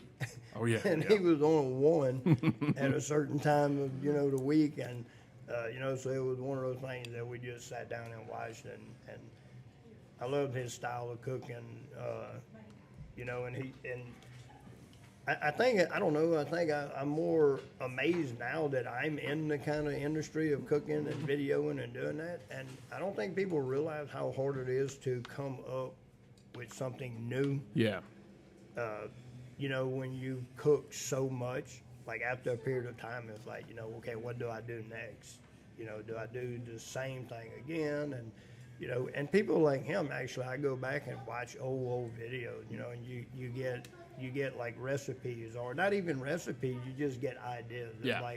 oh man, I forgot about that, or I haven't cooked that in so long, it's because it's the famous thing in my household is different than most, because most wives ask their husband what you want for supper, Yeah. and the husband says, I don't know. Well, it's kind of the opposite in my house. I ask my wife what you want for supper. I don't know. Okay, so now I see what most women go through. I had to sit there, I'm like, crap, now what do I do? Now what do I do? Yeah. So, but it would be awesome, to had the time to sit down That and would meet be. him. He had such a great personality, and he looked like he genuinely was having fun when he was cooking. Yes, Like he was absolutely. entertaining, cooking while he was cooking. Yeah, I loved it. yeah. Loved that guy. And his some of his sayings, his little one-liners were Yeah. just classic, man. Do you ever get to see and Justin people Wilson? are still using a lot of those today. Oh yeah. You know, and that is what, you know, lets you know that someone is impacted like a whole couple of generations of people. We're Yeah. not talking about one generation. Because he's been gone for a while, hasn't Yeah, he? he's been going for a while. So I mean, that's what I'm saying. We got, you know, generations younger than me that, you know, comment on my videos about Justin Wilson. Yeah. You know, and I'm like, I get so excited. I'm like, oh my God, you know, I'm Yeah. just excited that they even know who he Yeah, is. that's cool. Yeah. That's In the awesome. younger generation. I'll show you on YouTube. Cajun cook, and his personality was just huge. Yeah. Some of the sayings he'd say, you'll enjoy it. I promise you'll enjoy it for sure. All right, so Justin Wilson's your answer. Now the real burning question. So you've seen the movie Dirty Dancing. I You've have. seen the movie Roadhouse. I have. Who would you rather be, Johnny Castle from Dirty Dancing or Dalton from Roadhouse? Dalton. That's my I man. knew it was gonna be that. When you My said man. you name your child, I was like, that. Yeah. I know his answer, Yeah, right? Dalton all the way. I mean, yeah, we talked about this a little bit, and you know, it's ironic you would even ask that question because my youngest son is now 26, and I can remember like it was yesterday. My wife is literally in labor, and we are still arguing about I want to name him Dalton, and my wife does not. And She ain't so, having it. She ain't yeah. having it. No. No, and ironically, he was not named Dalton. Yeah. Not, for us. we still change it. Yeah, we could do that. I may just make him get a tattoo that said "I almost was Dalton." I almost was Dalton. go. Almost was. There you go. Yeah. Yeah, that's we started asking that question. I think very early in the show, and Dalton is won by a landslide so Yeah, far. dominated. Yeah, we've had a few Johnny Castles. That was one of them. You were one of them. You're wrong, but you had one of them. One guy, one of our esteemed citizens of Manchester, Mr. Ray Markham, he said that he would choose Johnny Castle because Johnny Castle helped his fellow man. He helped Baby and this. And I'm like, man, that's a good answer. But I'm still going with Dalton. There you go. I mean, Well, I mean, I know this is radio, but who doesn't want to be the man. Yeah, man. Yeah. exactly. Man. He is the man. And the thing is, like, I love Dirty Dancing. Those are two of my favorite movies of all time. Oh yeah, absolutely. I love Patrick Swayze. Of course, love Point Break. That's a great movie as well. Ghost, another good one. But we have another guy on the show. We can't mention his name. He said Philo Beto, which is not even in the equation. But Philo Beto, Clint Eastwood's character from Any Which Way You Can. I'm like, that's a good character, but it's not part of the question. So Yeah, that might be a good reason to not mention who he is. Yeah. He missed the whole Just start question. saying him the name we do not speak of. He missed the whole question. Yeah. I'm gonna cut that up and send it to him. Yes, there you go. That's gonna be great. That's awesome. Oh man, well, good answer, sir. I like that Justin Wilson one right there. That's good stuff, man. All right, guys, we'll take one more break. We come back, we're gonna find out what we have learned, and then we're gonna watch some racing. We're going to watch some racing. Yeah, we're about 2.5 hours from the green flag dropping. If you guys are watching us right now on YouTube or Facebook, you are close to us. Get down here to the Nashville Fairgrounds Speedway. It's going to be some good racing tonight. We got Street stock. about 2.5 hours, and then we go boogity boogity, baby. You Boogity dang right boogity, we that's are. right. Oh, the street love stock it. start earlier than that, though, don't Yeah. yeah. They they? just So we got got their- racing yeah. really Yeah, soon. we got man. racing coming up here in the next hour. Yeah. So if you guys are watching this, man, come on down. Tickets $25. You buy them online, 30 at the door. It's going to be a great night. It's going to be fun. A little hot outside right now, but it'll cool off. It was actually, when we were down the track earlier, it wasn't too bad. Right. Compared to what it's been the last 2 days if you've been in Tennessee. So. Yes. And Y'all come it's on, terrible. bring cold beer. We'll help you drink it. That's That's right. right. We're good helpers. Promise you that. Help a friend. We've been practicing. You're listening to the Everyday Joe Show, brewed by the Common John Brewing Company, here on 93.9 The Duck. Get the Good job, cameraman. Now let's watch it. All right, guys, welcome back to the Everyday Joe Show, brewed by the Common John Brewing Company, here on 93.9 The Duck, episode 344. Megan Farrell cooking with Cajun, me, the Travis Reed. About time to wind this bad boy up because they're fixing to start racing here in just a few minutes, or about an hour, I think, with the street stocks. So So we're going to find out what we've learned. Megan, what'd you learn tonight? Well, I've learned a lot, but one thing that I have got on my list to make sure I'm watching his stories is he's got some MF and cornbread getting ready to come out. It's very soon, and I can't wait to try it. And I don't need buttermilk. I can just use my milk. That's it. That's right. We put the buttermilk in there for you. Yes, that's right. You making you a note about the cornbread? I am making a note about the cornbread. Cajun, what'd you learn? I learned there's a young 15-year-old driver out here today that I think looked really impressive, and I am super excited to watch the racing today. And I've always known, but even got to know more today, that I met two of the greatest people a few months ago, and I appreciate y'all. Oh, man, we appreciate you, buddy. We appreciate you. You guys Yeah. were instant friends with us for sure. Yeah, y'all, absolutely. y'all definitely are. For the moment I seen you cooking, I'm like, that's my dude. That's my dude. That's my dude. What we Yeah. cooking today? He'll be getting wood plates now that you got wood plates. Probably. He'll pop in. Yeah, he'll be like, we got to get wood bowls. Gotta Glad you get got wood bowls. Gotta get them. I'll hook you up. Oh, I learned that Nashville Fairground Speedway has been so gracious to us to give us this room to do the show, to let us kind of go wherever we need to go. Yeah. They have been such a great help today. We got to talk to Jonathan Ramos, the PA announcer here at Nashville Fairground Speedway.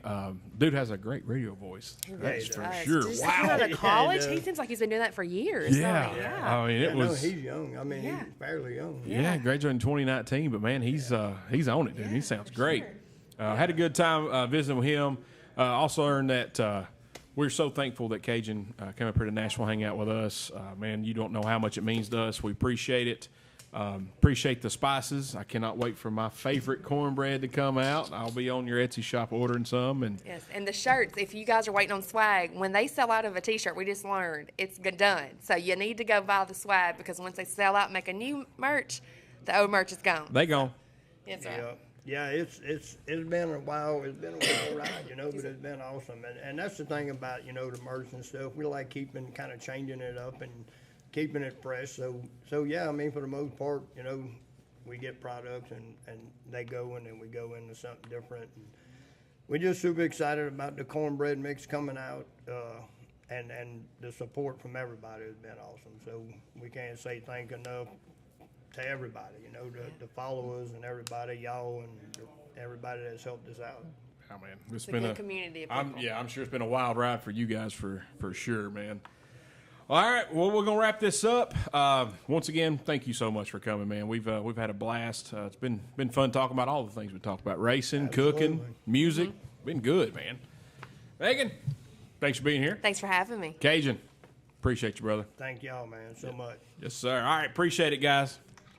There you go. Say something. So I said bone.